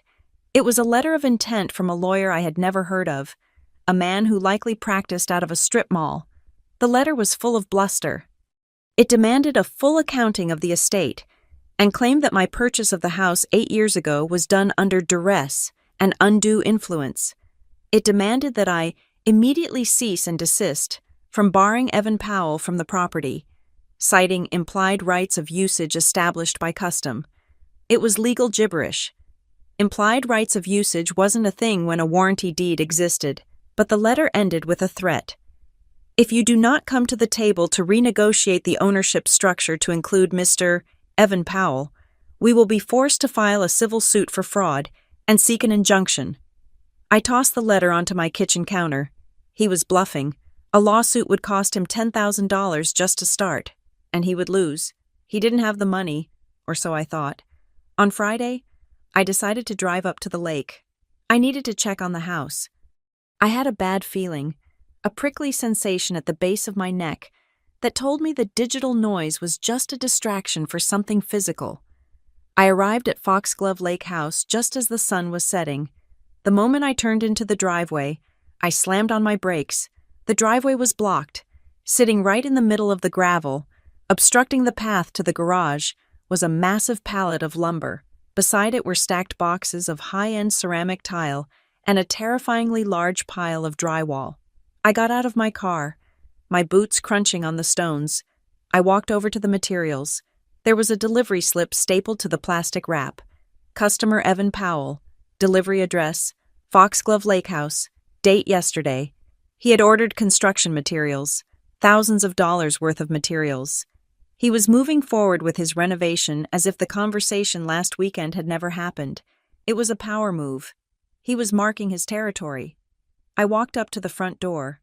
I unlocked it, my key still worked, thank God, and stepped inside. The house was cold, but it wasn't empty. On the dining table, right where Clara had laid out the deed, there was now a messy spread of papers, blueprints, sketches, and a thick binder. I walked over and flipped the binder open. It was a business plan, a fully realized, detailed business plan titled The Foxglove Retreat, a Luxury Lakeside Experience. I turned the pages, my anger rising with every line. Target nightly rate, $450. Peak season minimum stay, 7 nights. Projected annual revenue, $60,000. There were printouts of emails between Kendra and a property management company in town. They had already drafted the listing description. Newly renovated chef's kitchen, spa-inspired bathrooms. And then I saw the contracts. They were draft rental agreements, not for hypothetical future guests, but for actual people. There were names and dates penciled in for July and August. July 10th, July 17th, the Miller family. August 1st to August 14th, the Henderson wedding party. They had already taken deposits. I stared at the paper. They had sold weeks of my house to strangers. They had taken money for a property they did not own. This wasn't just entitlement anymore. This was fraud. They were gambling that I would be too weak to stop them, or that I would cave to the family pressure to avoid embarrassing them in front of these paying guests. My phone buzzed in my hand. It was a notification from my security system. Motion detected front porch. I looked up. Through the window, I saw a white van pull up. A man in coveralls got out, holding a clipboard. I walked to the door and opened it before he could knock. "Can I help you?" I asked, blocking the doorway. "Evening, ma'am," the man said. "I'm looking for Evan Powell. We are supposed to start the demo on the kitchen tomorrow morning." I just wanted to drop off the dumpster. "The dumpster?" I asked. "Yeah, for the cabinets," he said, pointing to the van. Evan said he wanted everything gutted by Monday. I stepped out onto the porch. I looked the man in the eye. "Evan Powell does not own this house," I said clearly. "I am the owner, Stella Powell, and I did not hire you." The contractor looked confused. He checked his clipboard. "I have a work order here signed by Evan. He gave me a deposit check. The check is going to bounce, or the work is illegal," I said. "If you touch this house, if you remove a single cabinet screw, I will have you arrested for trespassing and destruction of property. You can take your dumpster and leave." The man hesitated. He looked at my face, saw the absolute lack of bluffing in my eyes, and sighed. "Look, lady. I don't want to get in the middle of a domestic. I'll call him. You do that, I said. Tell him to come pick up his lumber, too, or I will have it towed to the dump. The contractor walked back to his van, making a frantic phone call. 5 minutes later, he drove away without unloading the dumpster.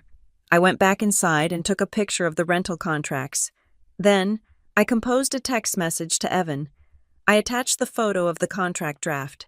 Stella, I am at the house. I sent the contractor away. I see you have taken deposits for rentals. You have 24 hours to refund that money and cancel these bookings. If you do not, I will contact these people personally and tell them they have been scammed. And Evan, if I see one more delivery truck, I am filing a restraining order. The response was immediate. He must have been waiting by the phone for the contractor to call. Evan, you can't do this. We have already spent the deposit money on the materials. You are going to ruin us. I typed back. Stella, you ruined yourself. You sold something you didn't own. Refund the money. Evan, it is the family house. I have a right to make a living from it. You don't need the money, you selfish bitch. You are sitting on a gold mine and letting it rot. I am trying to build a future for my kids. You have no right to stop me from earning a living. Earning a living, I whispered to myself. He called stealing my asset. Earning a living. I didn't reply. I locked the house up. I took the binder with me. I was shaking. Not from fear, but from the sheer adrenaline of the confrontation. But the real blow was yet to come. I drove back to the city that night, my mind racing. I needed to secure the perimeter. I needed to make sure he couldn't get back in.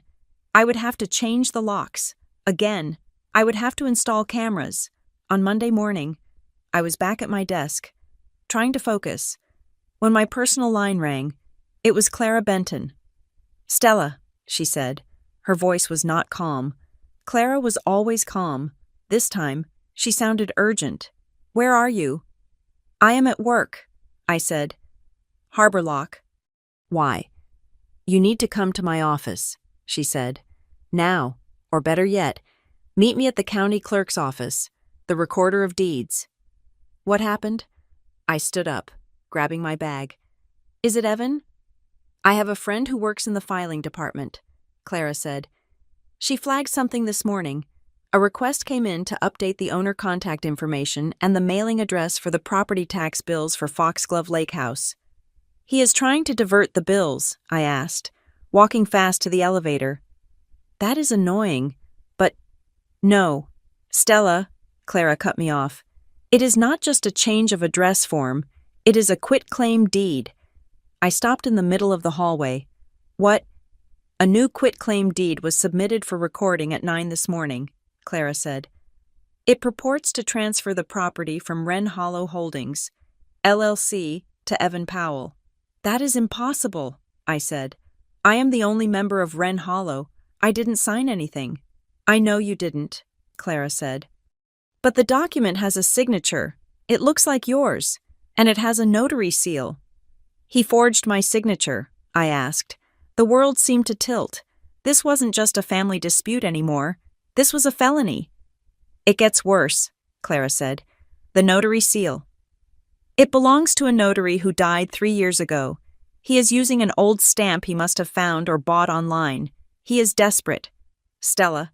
He is trying to force the title change through the system so he can show the rental agency proof of ownership. I am on my way, I said. Hurry, Clara said. If this gets recorded, untangling it will take months. We need to stop the clerk from stamping it. And Stella brings the police. I hung up. My hands were trembling, but my mind was ice cold. Evan had crossed the line. He hadn't just stepped over it. He had sprinted past it with his eyes closed. He believed so thoroughly in his own narrative that he was the rightful heir, that the house was his, that he had convinced himself he could rewrite reality with a fake signature and a dead man's stamp. He thought he was fighting for his inheritance. He didn't realize he was fighting for a prison sentence. I ran to my car. As I merged onto the highway, I thought about the text message he had sent me. The deed is just the start. He was right. The deed was the start. but the end was going to be written in a room with metal bars. I dialed the non-emergency line for the police as I drove. "I would like to report a fraud in progress," I told the dispatcher. "My name is Stella Powell, and my brother is currently at the county recorder's office trying to steal my house." The fluorescent lights of the county recorder's office hummed with a low, headache-inducing frequency that seemed designed to drain the will out of anyone standing in line. But I was not standing in line. I was in a small, glass-walled conference room in the back, sitting across from Clara Benton and the deputy recorder, a nervous man named Mr. Henderson, who looked like he wished he were anywhere else on earth. On the table between us lay the document that had triggered Clara's emergency call. It was a quitclaim deed. It was printed on standard legal stock, the kind you can buy at any office supply store. At a glance, it looked official. It had the parcel number for Foxglove Lake House correctly listed. It had the legal description of the land boundaries, and at the bottom, above the line marked grantor, was my signature. I stared at my own name. The loop of the S was slightly too wide.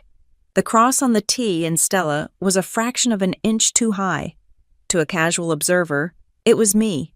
To me, it was a stranger wearing my face. "It is a tracing," I said. My voice was quiet. I did not scream. I did not pound the table. In my line of work, when you find a breach in the firewall, you do not panic. You isolate the infected node. You analyze the code. You prepare the counterstrike. Clara nodded, her expression grim. "That is my assessment as well. If you look at the ink density under a magnifying loupe, there are hesitation marks. The pen stopped and started. A person signing their own name writes with muscle memory. It is fluid. This was drawn, not written." "And the identification?" I asked Mr. Henderson. The deputy recorder swallowed hard. He pushed a second piece of paper toward me. "The individual who submitted the filing he provided this. He said he was your authorized agent." It was a photocopy of my driver's license. But it was a photocopy of a photocopy. The image was grainy. The edges blurred with static.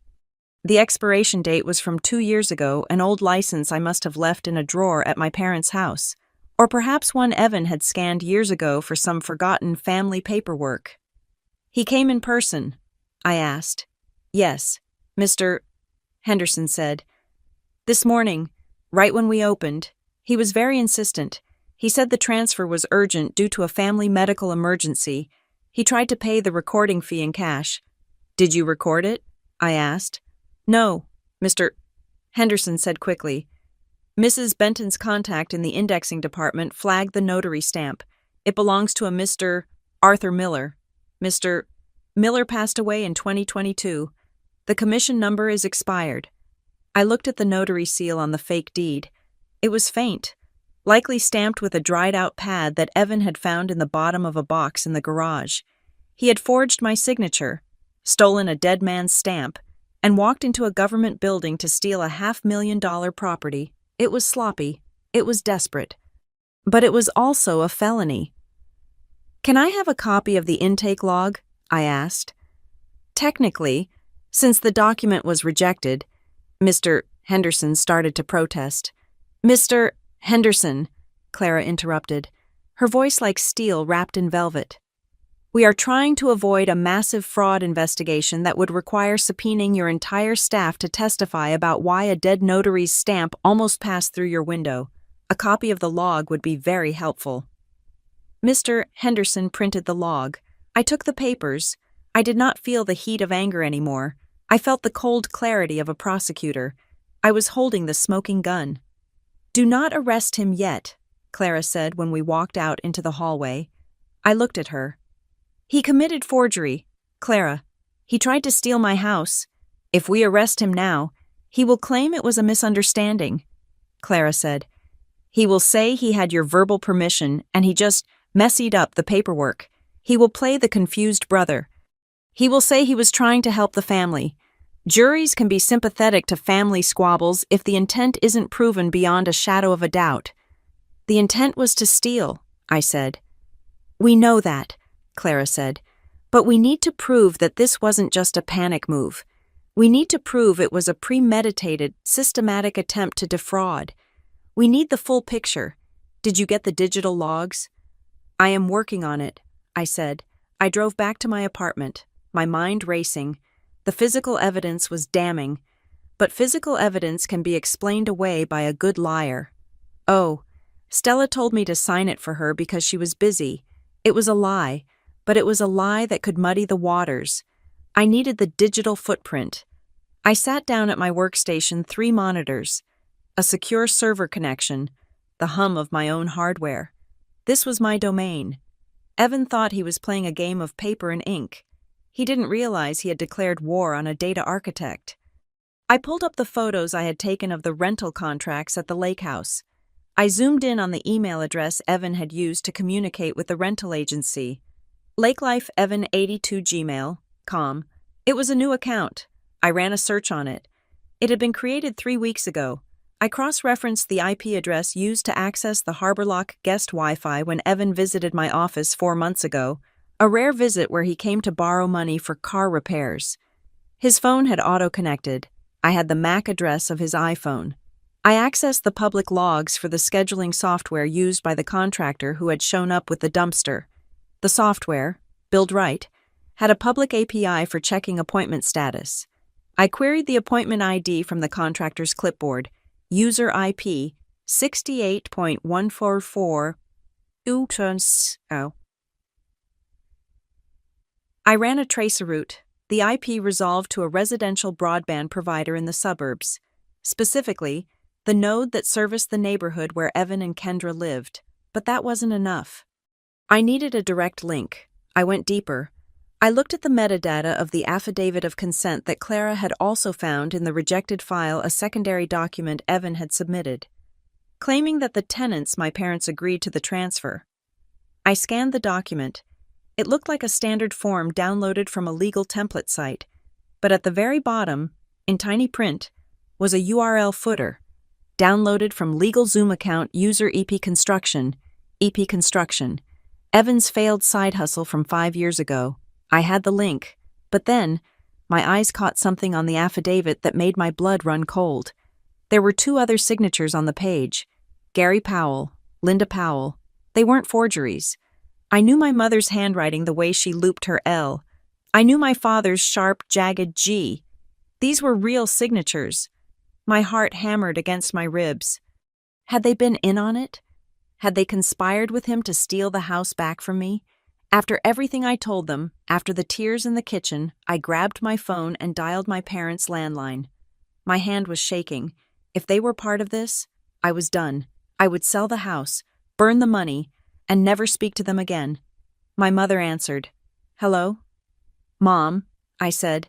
I skipped the pleasantries. "Did you sign a paper for Evan this week?" "Oh, hi Stella," she said, sounding cheerful. "Yes, we did. Just yesterday morning. He stopped by before work." "What did he tell you it was?" I asked. My voice was tight. "He said it was a consent form for the county," she said. "Something about updating the flood insurance maps. He said because we are the lifetime residents, or whatever you called it in that agreement, the county needed to know we were okay with the maintenance work on the dock.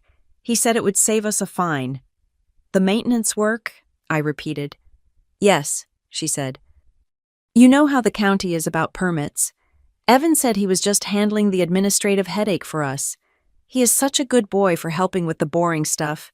I know you're busy with your company." I closed my eyes.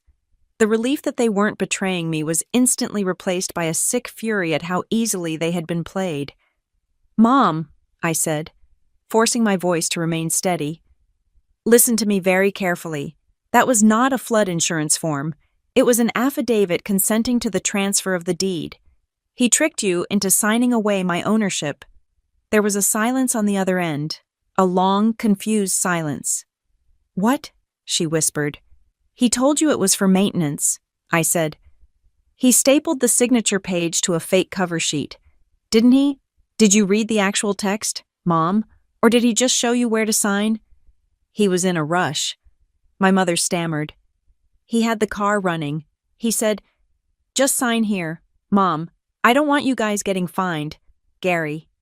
Gary, come here. I heard the phone fumble. I heard my father's muffled voice in the background. Stella says the paper wasn't for insurance. My mother's voice came back, sounding on the verge of tears. Stella, we didn't know. We swear we didn't know. I know you didn't, I said. He used you, just like he used Grandpa. He wouldn't. My father's voice came on the line. He sounded older, more fragile. He looked me in the eye. Stella. He shook my hand. He said, I got this, Dad. He wouldn't look me in the eye and lie. He did, Dad, I said. He took your signature, attached it to a fraudulent transfer request, and tried to file it at the courthouse this morning. The only reason he failed is because he used a dead notary's stamp. I heard my father let out a sound that was half gasp, half sob. It was the sound of a man realizing that the foundation of his family pride, his son, was rotten. Why? My father asked. Why would he do this? Because he thinks he is entitled to it, I said. And because he thinks you are too old to notice and I am too passive to fight. I looked at my computer screens. The digital evidence was compiled.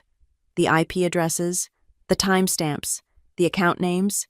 Combined with the rejected documents at the county office and my parents' testimony, I had him on forgery, fraud, identity theft, and elder exploitation. Stella, my mother wept. Is he going to jail? I paused. That was the question. I could send him to jail. I had enough right now to have a squad car pull up to his office. But if I did that, the family would shatter. My parents would spend their twilight years visiting their son in prison. The grandchildren, Leo and Sam, would grow up with a father behind bars. The guilt would kill my parents, even though they were the victims. I am not going to call the police today, I said, but we are going to end this, once and for all. I called Clara back. I have the proof, I said. And I have the parents. He tricked them into signing the consent form by telling them it was for flood insurance. Classic manipulation, Clara said, her voice disgusted. He relies on their trust. He weaponizes their love. Set up the meeting, I said. Not at the house, at your office, formal, scary. I want a court reporter there. I want a videographer. Tell him it is a mandatory mediation regarding the estate dispute. Tell him if he doesn't come, we file the police report. He will come, Clara said. Narcissists always think they can talk their way out of the trap. He can talk all he wants, I said. I am just going to play the tape. I spent the rest of the afternoon compiling the dossier. I printed the logs. I printed the email chains. I printed the fake deed. I organized it all into 3 identical binders. One for me, one for Clara, and one for Evan. At 6 o'clock, my phone buzzed. I looked at the screen.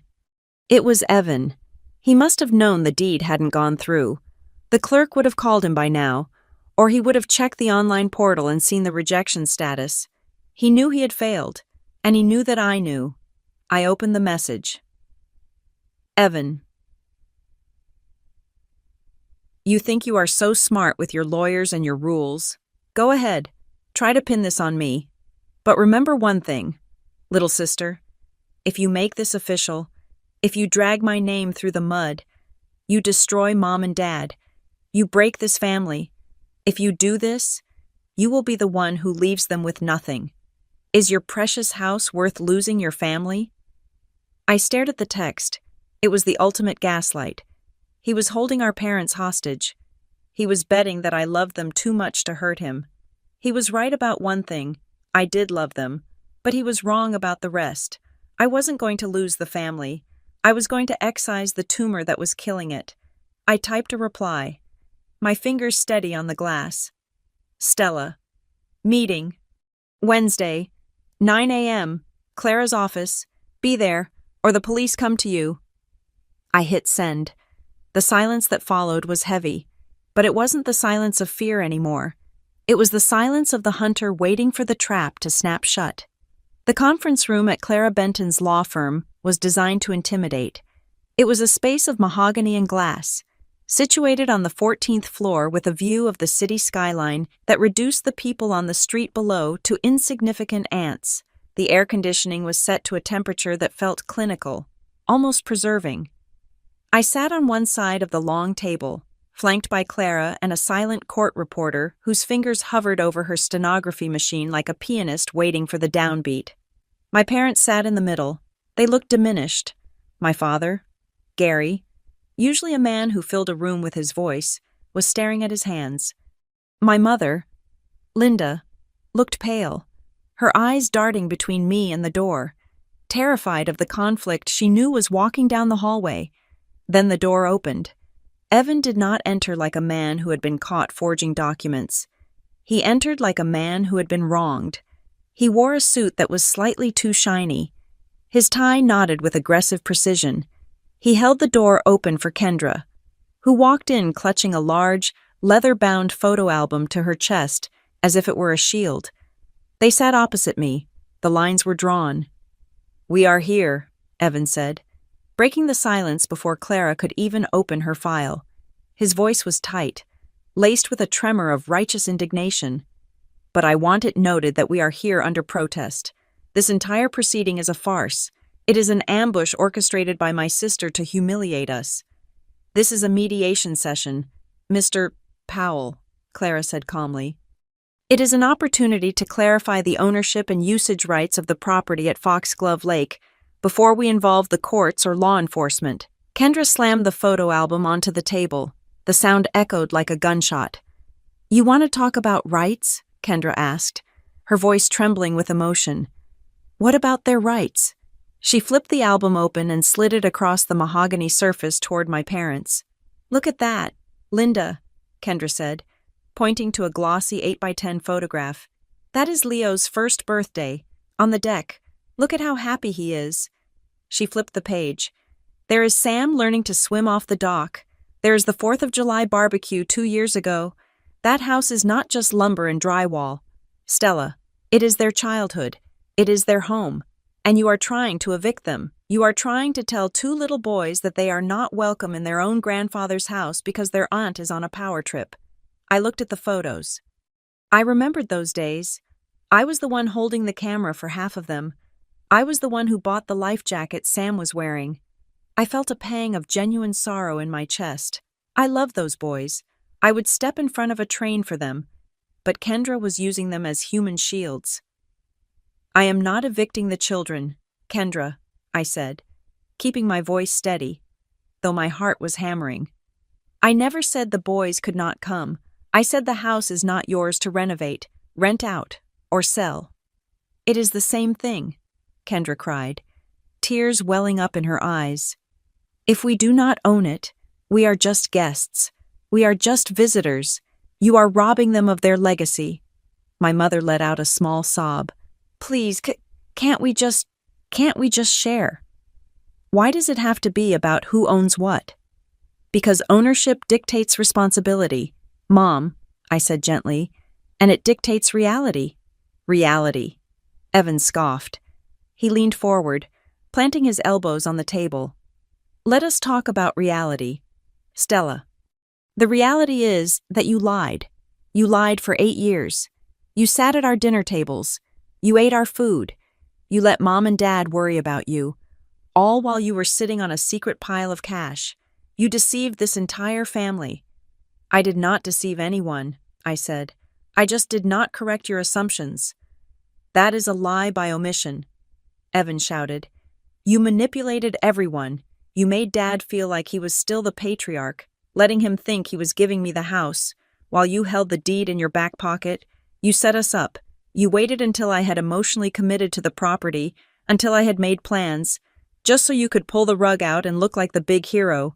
It is sick, Stella. It is psychological warfare." He was good. I had to give him that. He was twisting the narrative so effectively that for a second, I saw my father nod slightly. Evan was making my silence the crime, rather than his theft. He was turning his greed into a victim's plea.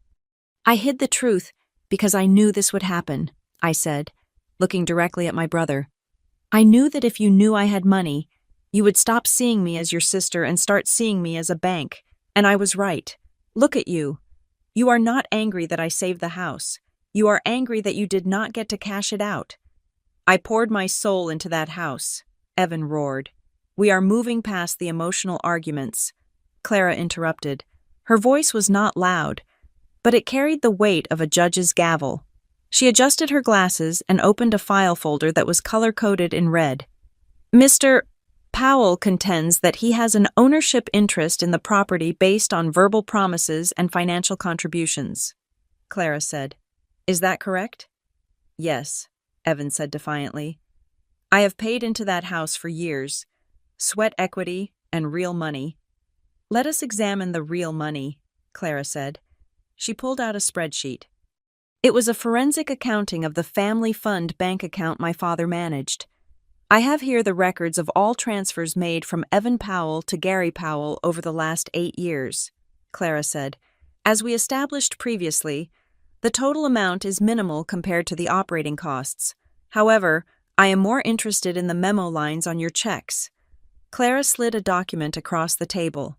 It was a photocopy of a check Evan had written 3 years ago. The amount was $200. Please read the memo line. Mr. Powell, Clara said. Evan stared at the paper. He didn't speak. Read it, Clara commanded. Equity installment, Evan muttered. Clara pulled out another one. And this one dated 6 months ago. Buy-in contribution, Evan read, his voice lower. And this one, Clara produced a third check. Mortgage share. Clara clasped her hands together. These notations are very specific. Mr. Powell, equity, buy-in, mortgage. These are terms that imply a contractual agreement to purchase ownership. They imply that you were not just contributing to groceries or utilities, but that you were paying down a debt in exchange for a title. So, Evan said, crossing his arms, that proves my point. I was paying for the house I was buying it from Dad. That is the problem, Clara said. You cannot buy a house from someone who does not own it. Gary and Linda did not own the house. Stella did. So, who told you that these $200 checks were mortgage payments? Evan froze. His eyes darted to my father. Dad did. Evan lied. Dad said if I pitched in, the house would be mine one day. Gary, Clara turned to my father. Did you tell Evan he was buying equity? Did you tell him he was paying a mortgage?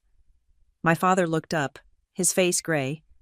No, I told him we all had to chip in for the maintenance. I told him the upkeep was expensive. I never used the word mortgage. The house was well. I thought the house was free and clear, but I knew I didn't have a mortgage on it.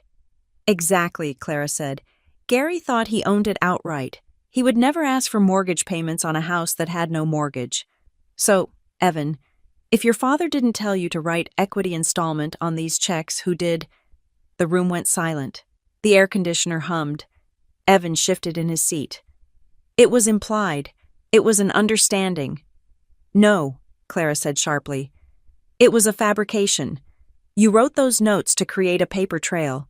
You were building a case for adverse possession or constructive trust. You were creating evidence for a lawsuit you planned to file the moment your parents passed away. You were preparing to steal this house from your sister long before you knew she owned it. That is not true, Evan yelled, standing up. I was just being thorough. You were delusional, Kendra blurted out. We all turned to Kendra. She was staring at the checks, her face a mask of horror. Kendra, Evan said, reaching for her arm. Don't listen to them. She pulled away from him. You told me we were paying the mortgage, Kendra whispered. You told me that your dad was holding the note, and we were paying him back. You said that once we paid off a certain amount, he was going to sign the deed over. You said it was a rent-to-own arrangement with your parents. It was, Evan pleaded. Basically, it was not, Kendra screamed. $200. You told me you were sending them $1,000 a month. I saw the budget. Evan, I saw the money leaving our account. I had other expenses, Evan stammered. What other expenses? Kendra demanded. Where did the rest of the money go? If you were only sending $200 to your dad, where is the other $800 a month going? Where has it been going for 5 years?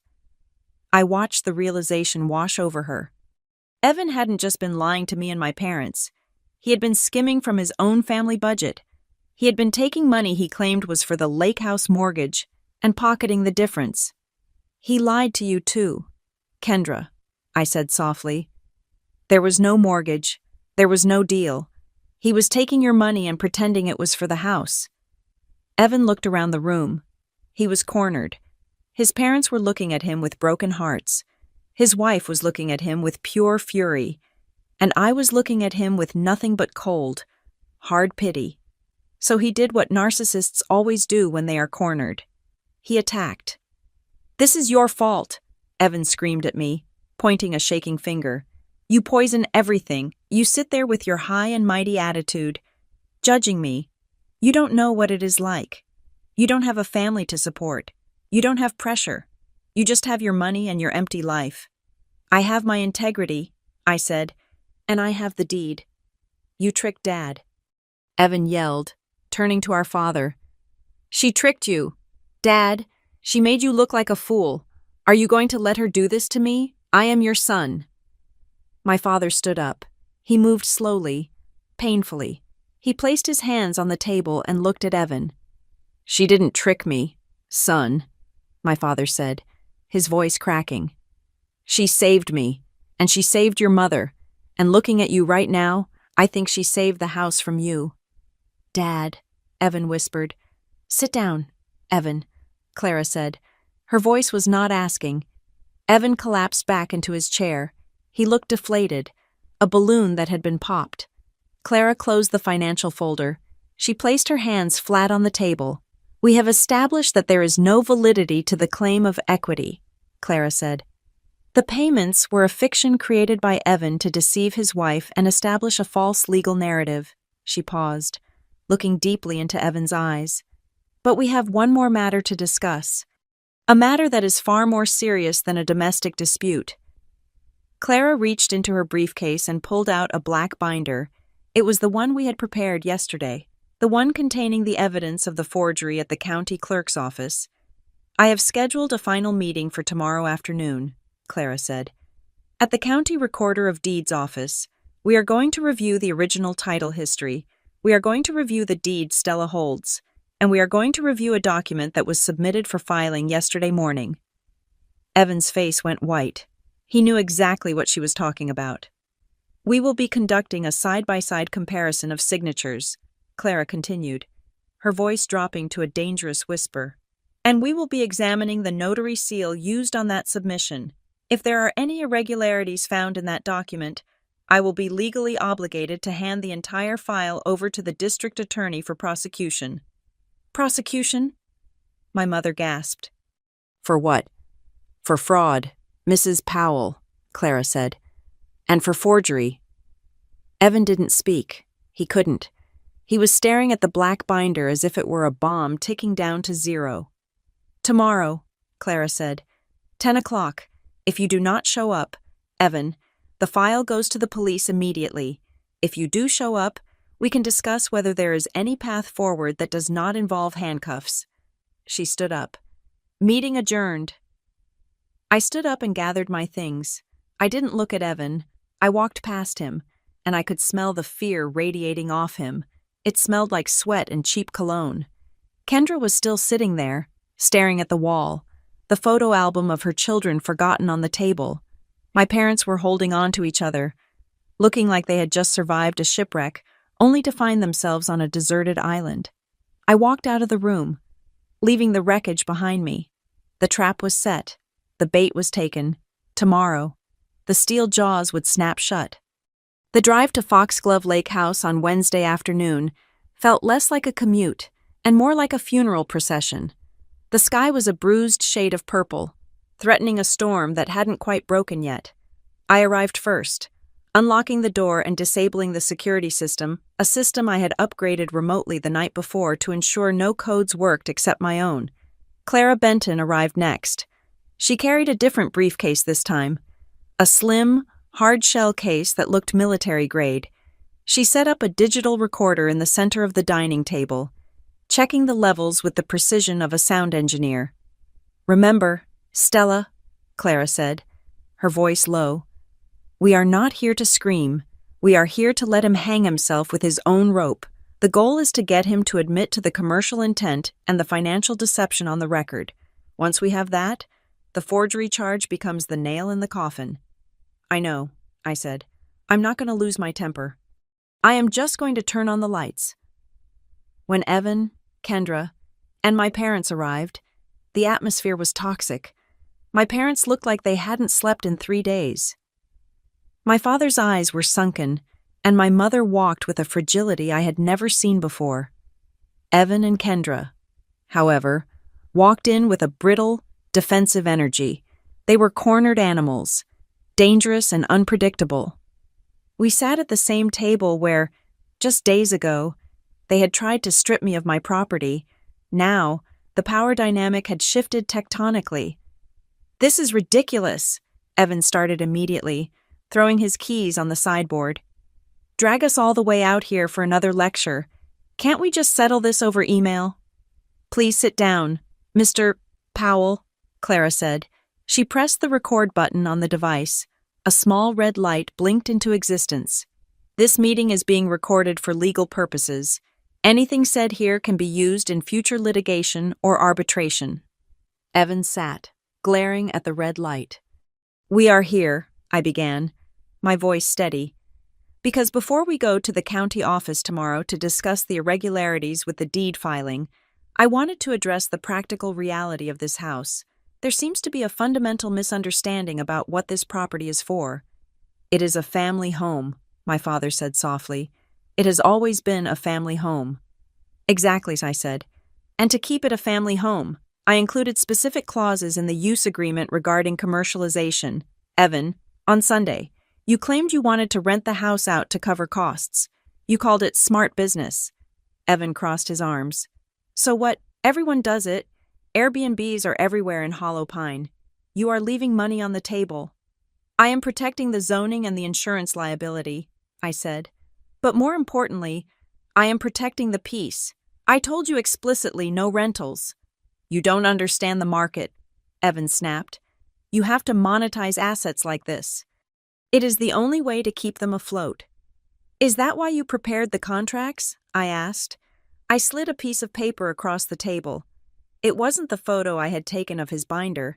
It was an email printout. This is an email from Mrs. Gable, 3 doors down, I said. She emailed me yesterday, apparently. A couple from Chicago knocked on her door asking for directions to the Powell rental. They said they had a viewing appointment. Kendra gasped softly. Evan's face flushed a deep crimson. You didn't just plan it, I said. You were actively marketing it, before you owned it, before you even asked Mom and Dad. I was testing the market, Evan yelled.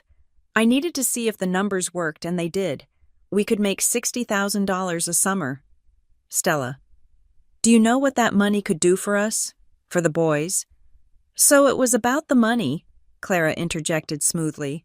Not the legacy, not the memories, the money. It is always about money when you don't have enough of it, Evan shouted, slamming his hand on the table.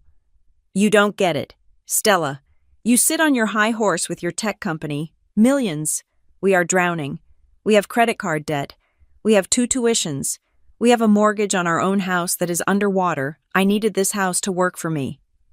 There it was, the admission. My parents looked at him in horror. They had been told he was successful. They had been told he was stable. You are in debt, my mother whispered. But the promotion, the new car. The car is leased. Mom, Evan spat. Everything is leased. We are living paycheck to paycheck. And this house was supposed to be the lifeboat I was going to rent it out, pay off our cards, and finally breathe. And she... He pointed a shaking finger at me. She stole the lifeboat. I didn't steal the lifeboat, Evan, I said. I stopped you from drilling a hole in the hull. You don't know anything about this house. Evan countered, desperate to regain moral ground. You write checks, fine, but I know this place. I know where the pipes freeze. I know how to fix the dock. I am the one who cares about the physical structure. The physical structure, I repeated. I reached down into my bag and pulled out a heavy, spiral-bound report. I dropped it onto the table with a loud thud. The cover read, Geostructural Engineering Report, Foxglove Parcel 44. "Do you know what this is?" I asked. Evan stared at it. "A survey." "8 years ago," I said, opening the report to a centerfold diagram. "Right after I bought the house, I hired a structural engineer. Do you see this red line?" I pointed to a jagged line running through the geological map of our shoreline. "That is a shear plane," I explained. "The soil under the west wing of the house, the wing where Mom and Dad sleep, was liquefying. The entire foundation was sliding toward the lake at a rate of 2 inches per year. The engineer said that without intervention, the master bedroom would have collapsed into the water within 3 years. My mother put a hand to her mouth. My father leaned in, his eyes wide. "I never told you," I said to my parents, "because I didn't want you to be afraid to sleep in your own bed, and I didn't want you to worry about the cost." I turned the page to the invoice. $84,000. I read the number aloud. "For 22 steel helical piers driven 40 feet into the bedrock. I paid a crew to come in here in the dead of winter, when you guys were in Florida, to jack up the house and secure it." I looked at Evan. He was pale. "You talked about painting the dock. Evan, you talked about changing the cabinets while you were picking out tile samples. I was literally holding this house up with steel and concrete." $84,000, my father whispered. "Stella, you had that kind of money back then." "I liquidated my retirement account to pay for it," I said. "I took a loan against my car. I ate ramen noodles for a year. That is why I drove that old sedan." "Evan, not because I was cheap, but because I was paying to make sure our parents didn't slide into the lake while they slept." The silence in the room was absolute. It was the silence of a paradigm shifting. All the years of my parents thinking I was the struggling artist, the lost child. While Evan was the responsible one, it all evaporated in the face of that one invoice. "You saved our lives," my mother said, tears streaming down her face. "You saved the house, and you saved us, and you never said a word." "I didn't want gratitude," I said. "I just wanted you to be safe." I turned to Evan. He looked small. The bluster was gone. He was staring at the engineering report as if it were an alien artifact. He realized, finally, the magnitude of the difference between us. He played house. I kept the house standing. "You," Evan stammered, "you should have told us." "So you could have tried to refinance the house to pay for it," I asked. "So you could have taken out another predatory loan like you did with Grandpa." Evan flinched. "We are done with the history lesson," Clara said, checking her watch. "The reality is established. Stella is the owner. She is the financier. She is the steward. Evan, you are well, legally speaking. You are a liability." Clara packed up the recorder. "This meeting was to clarify the ownership history and the intent," Clara said. "But the matter of the filing yesterday, the document you tried to submit to the county, is not something we can settle at a dining table." "What do you mean?" Kendra asked, her voice shrill. "I thought this was it. I thought we were hashing it out." "We hashed out the past," Clara said. "Now we have to deal with the crime." Evan looked up, terror in his eyes. "Tomorrow morning," Clara said. "Clara. 10 o'clock. We are meeting at the county recorder's office. The file is currently in a holding queue. We are going to go there. We are going to have the clerk pull the original deed, and we are going to compare it to the document Evan submitted." "Why?" Evan whispered. "Why do we have to go there?" "Because," I said, standing up. "That is where the truth lives, Evan, in the permanent record. You tried to overwrite it. You tried to erase my name and replace it with yours using a fake stamp and a forged signature." "I didn't." Evan started to lie. But the fight was gone. "Don't," I said. "Just don't. We have the logs. We have the notary info. We have the surveillance footage of you at the counter." My father stood up. He looked at Evan, not with anger, but with a profound, heartbreaking disappointment. "You forged her name?" my father asked. His voice was barely audible. Evan didn't answer. He looked down at the table. Answer your father, I said. I had to. Evan burst out, crying now. I had the renters lined up. I needed the proof of ownership. I thought once the money started coming in, you guys would see. You would see that I was smart, that I made the right move. I was going to pay you back. Stella. I swear. You were going to pay me back with money you made from renting out my own house, I asked. That is not paying me back. Evan, that is money laundering. Tomorrow, Claire repeated. If you do not show up, I file the police report immediately. If you do show up, and if you are honest, maybe Stella will have mercy. But that is up to her. Clara walked to the door. My parents stood up. They looked at me, then at Evan. My mother walked over to me and hugged me. It was a fierce, desperate hug. I am so sorry, she whispered into my ear. I am so sorry we didn't see you. It is okay, Mom, I said. They walked out, leaving Evan and Kendra sitting at the table. I packed the engineering report back into my bag. I zipped it up slowly. I walked over to where Evan was sitting. He was weeping, his face buried in his hands. Kendra was staring out the window at the lake, her face devoid of emotion, likely calculating her own exit strategy from this marriage. Evan, I said. He looked up. His eyes were red, his face blotchy. He looked like a child who had broken a vase and was waiting for the punishment. You always wanted to be the owner, I said, my voice dropping to a temperature that matched the freezing lake water outside. You wanted the title. You wanted the glory. You wanted the power. I leaned in close. Well, tomorrow, you are going to get the full experience. You are going to stand in front of a government official and answer for your actions. You wanted to be the man of the house tomorrow. You will learn the price of pretending to be one. I turned and walked out the door, leaving him in the dark, supported by the steel piers I had paid for. The air in the records room of the county clerk's office was stagnant, smelling of old paper, binding glue, and the slow decay of history. It was a windowless vault in the basement of the courthouse, lined with metal shelves that stretched from the linoleum floor to the acoustic tiles of the ceiling. We stood around a large metal examination table. My parents, Gary and Linda, stood on one side, looking like they were attending a wake. Evan and Kendra stood on the other, vibrating with a mixture of defiance and terror. Clara Benton and I stood at the head of the table. The clerk, a woman named Mrs. Higgins, who had been managing these archives for 30 years, placed a heavy dust-covered box on the table. This is the original parcel file for Foxglove Lake House, Mrs. Higgins said. It contains every transaction dating back to 1955. Clara put on a pair of white cotton gloves. The theatricality of it was not lost on me, nor on Evan. It signaled that we were dealing with evidence, not just paperwork. We are here to look at 3 things, Clara said, her voice echoing slightly in the cramped space. The original deed, the use agreement, and a document that was sealed in this file 8 years ago at the request of the late Arthur Powell. Grandpa left a sealed document, Evan asked. His voice was thin.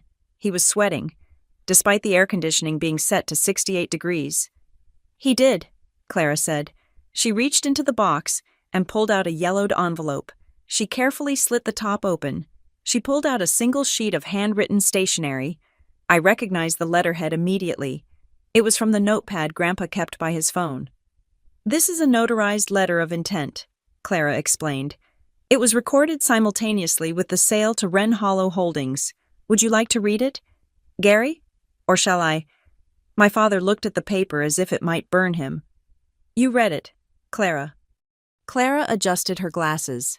To my family, she read. I am selling the house to Stella not because I do not love the rest of you, but because I do. I know my time is short. I know the wolves are at the door. I have seen the way money changes people. I have seen how my grandson looks at this land. He sees a gold mine. He sees a way to leverage equity. He sees dollars. Clara paused. Evan shifted his weight, looking at the floor. Stella looks at this land and sees the water. Clara continued reading. She sees the memories. She is the only one who offered to buy it to save it, not to use it. She is the only one who did not ask me what it was worth. She only asked if I was okay.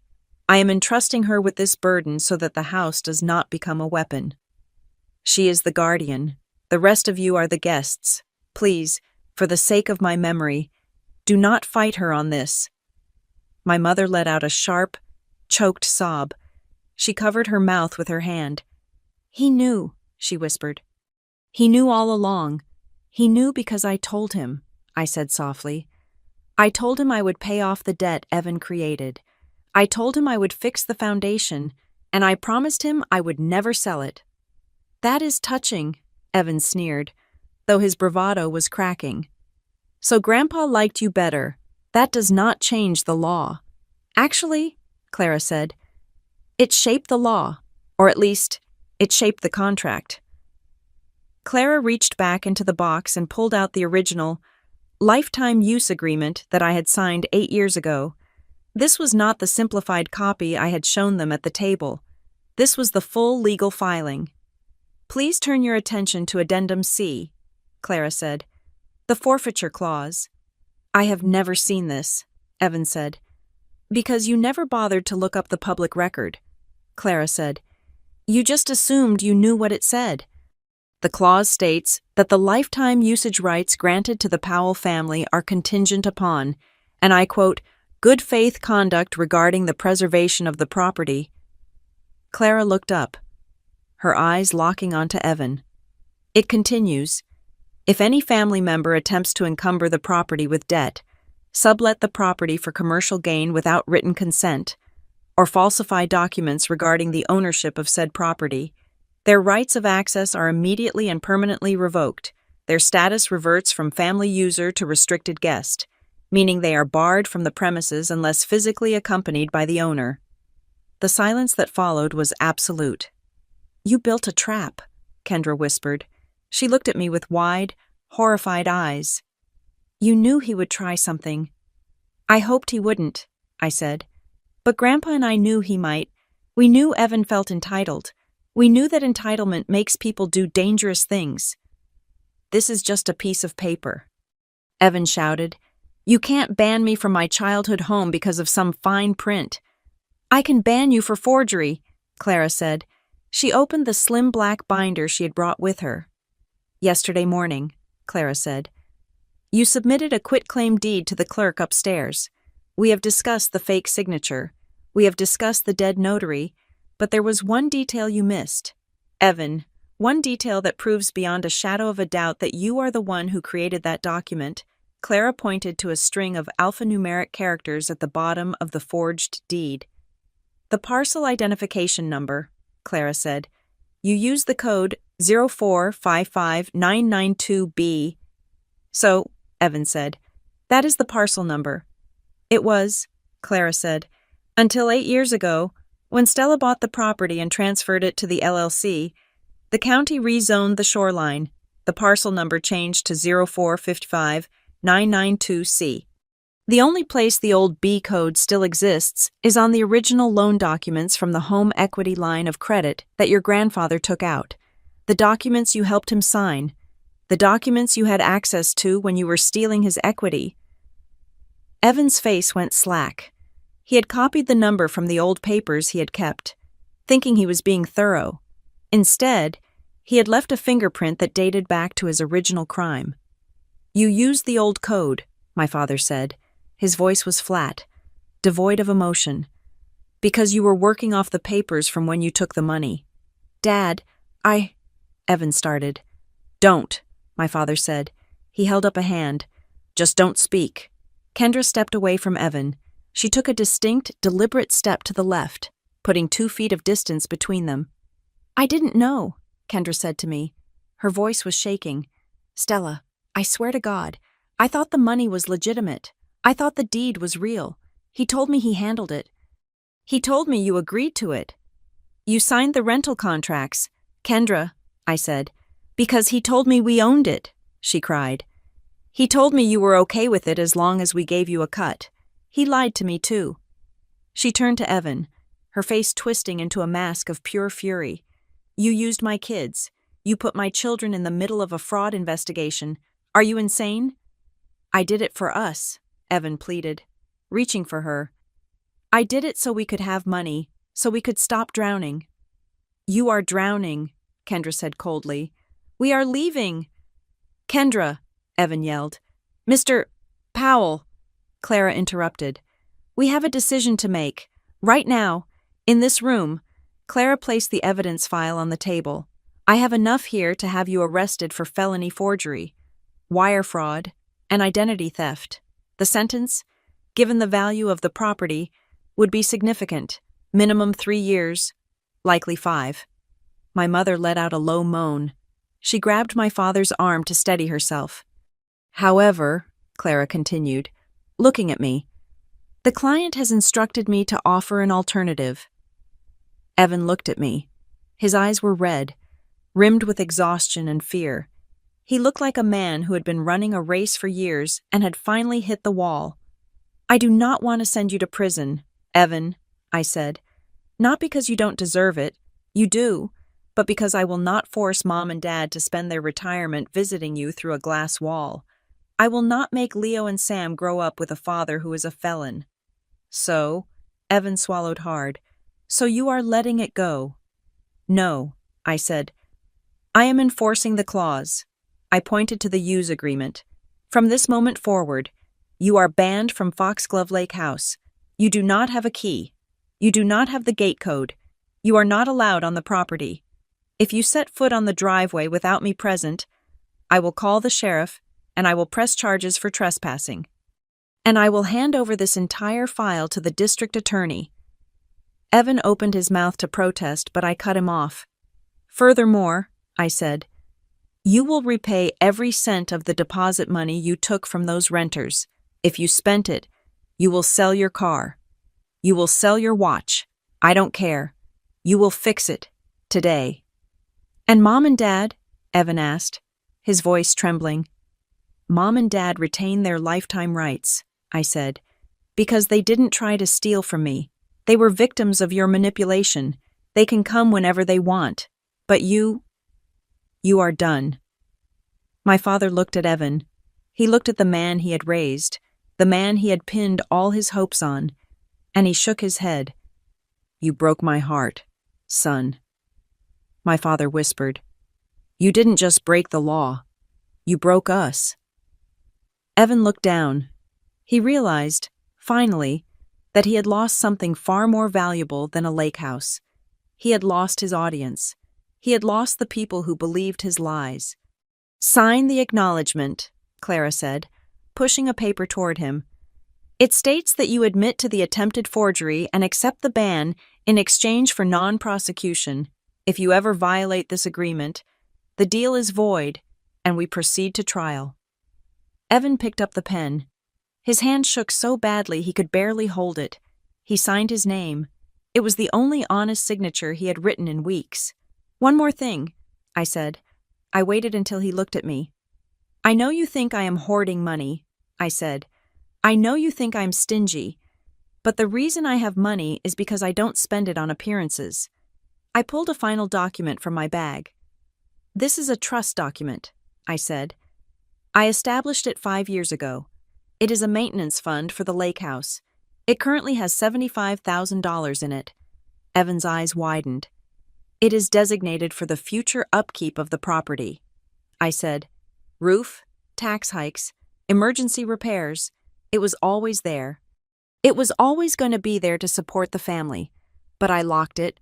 I put a condition on it. What condition? Kendra asked. That it can only be accessed by a board of 3 family members. I said, and all 3 members must have a clean record of financial conduct regarding the estate for 10 consecutive years. I looked at Evan. You could have been on that board, Evan. In 2 years, you would have had access to help manage the property. You would have had the legacy you wanted, but you couldn't wait. You had to steal what was already being saved for you. I put the trust document back in my bag. The fund stays locked, I said. I will manage it alone, because clearly, I am the only one who can. I turned to Mrs. Higgins, the clerk. Thank you for your time. Please keep the original file secure. I will, dear, Mrs. Higgins said. eyeing Evan with disdain. I walked out of the vault. I walked up the stairs, past the security checkpoint, and out the heavy double doors of the courthouse. The storm had broken while we were inside. The rain had washed the streets clean, leaving the pavement glistening under the gray sky. The air smelled of ozone and wet concrete. It was crisp. It was real. Clara walked beside me. My parents followed a few steps behind, holding on to each other for support. Evan and Kendra were still in the basement, likely having the conversation that would end their marriage. "It is done," Clara said. "It is done." I agreed. I looked at my parents. My father looked older, but he stood straighter than he had in the meeting room. The burden of the lie was gone. He knew the truth now. It was a painful truth, but it was solid ground. "Stella," my mother said, catching up to me. She took my hand. Her grip was weak, but warm. "Let's go to the lake. Just us. I want to sit on the porch." "Okay, Mom," I said. "I will drive." We walked toward the car. I didn't feel a surge of triumph. I didn't feel like pumping my fist in the air. Revenge, I realized, wasn't about winning. It was about correcting the balance. It was about stripping away the varnish to reveal the wood underneath. No matter how rot-infested it might be, the house was safe. The lake was safe. And for the first time in my life, the silence in the family wasn't about secrets. It was just silence. The illusion of who had the right to the crown was dead. And I was finally just Stella, not the bank, not the ghost, just the owner. Thank you so much for listening to this story. I would love to know where you are tuning in from. Are you listening while driving, cooking, or maybe relaxing at your own lake house? Please let me know in the comments below. And don't forget to subscribe to the Maya Revenge Stories channel, like this video, and hit the hype button so this story can reach even more people.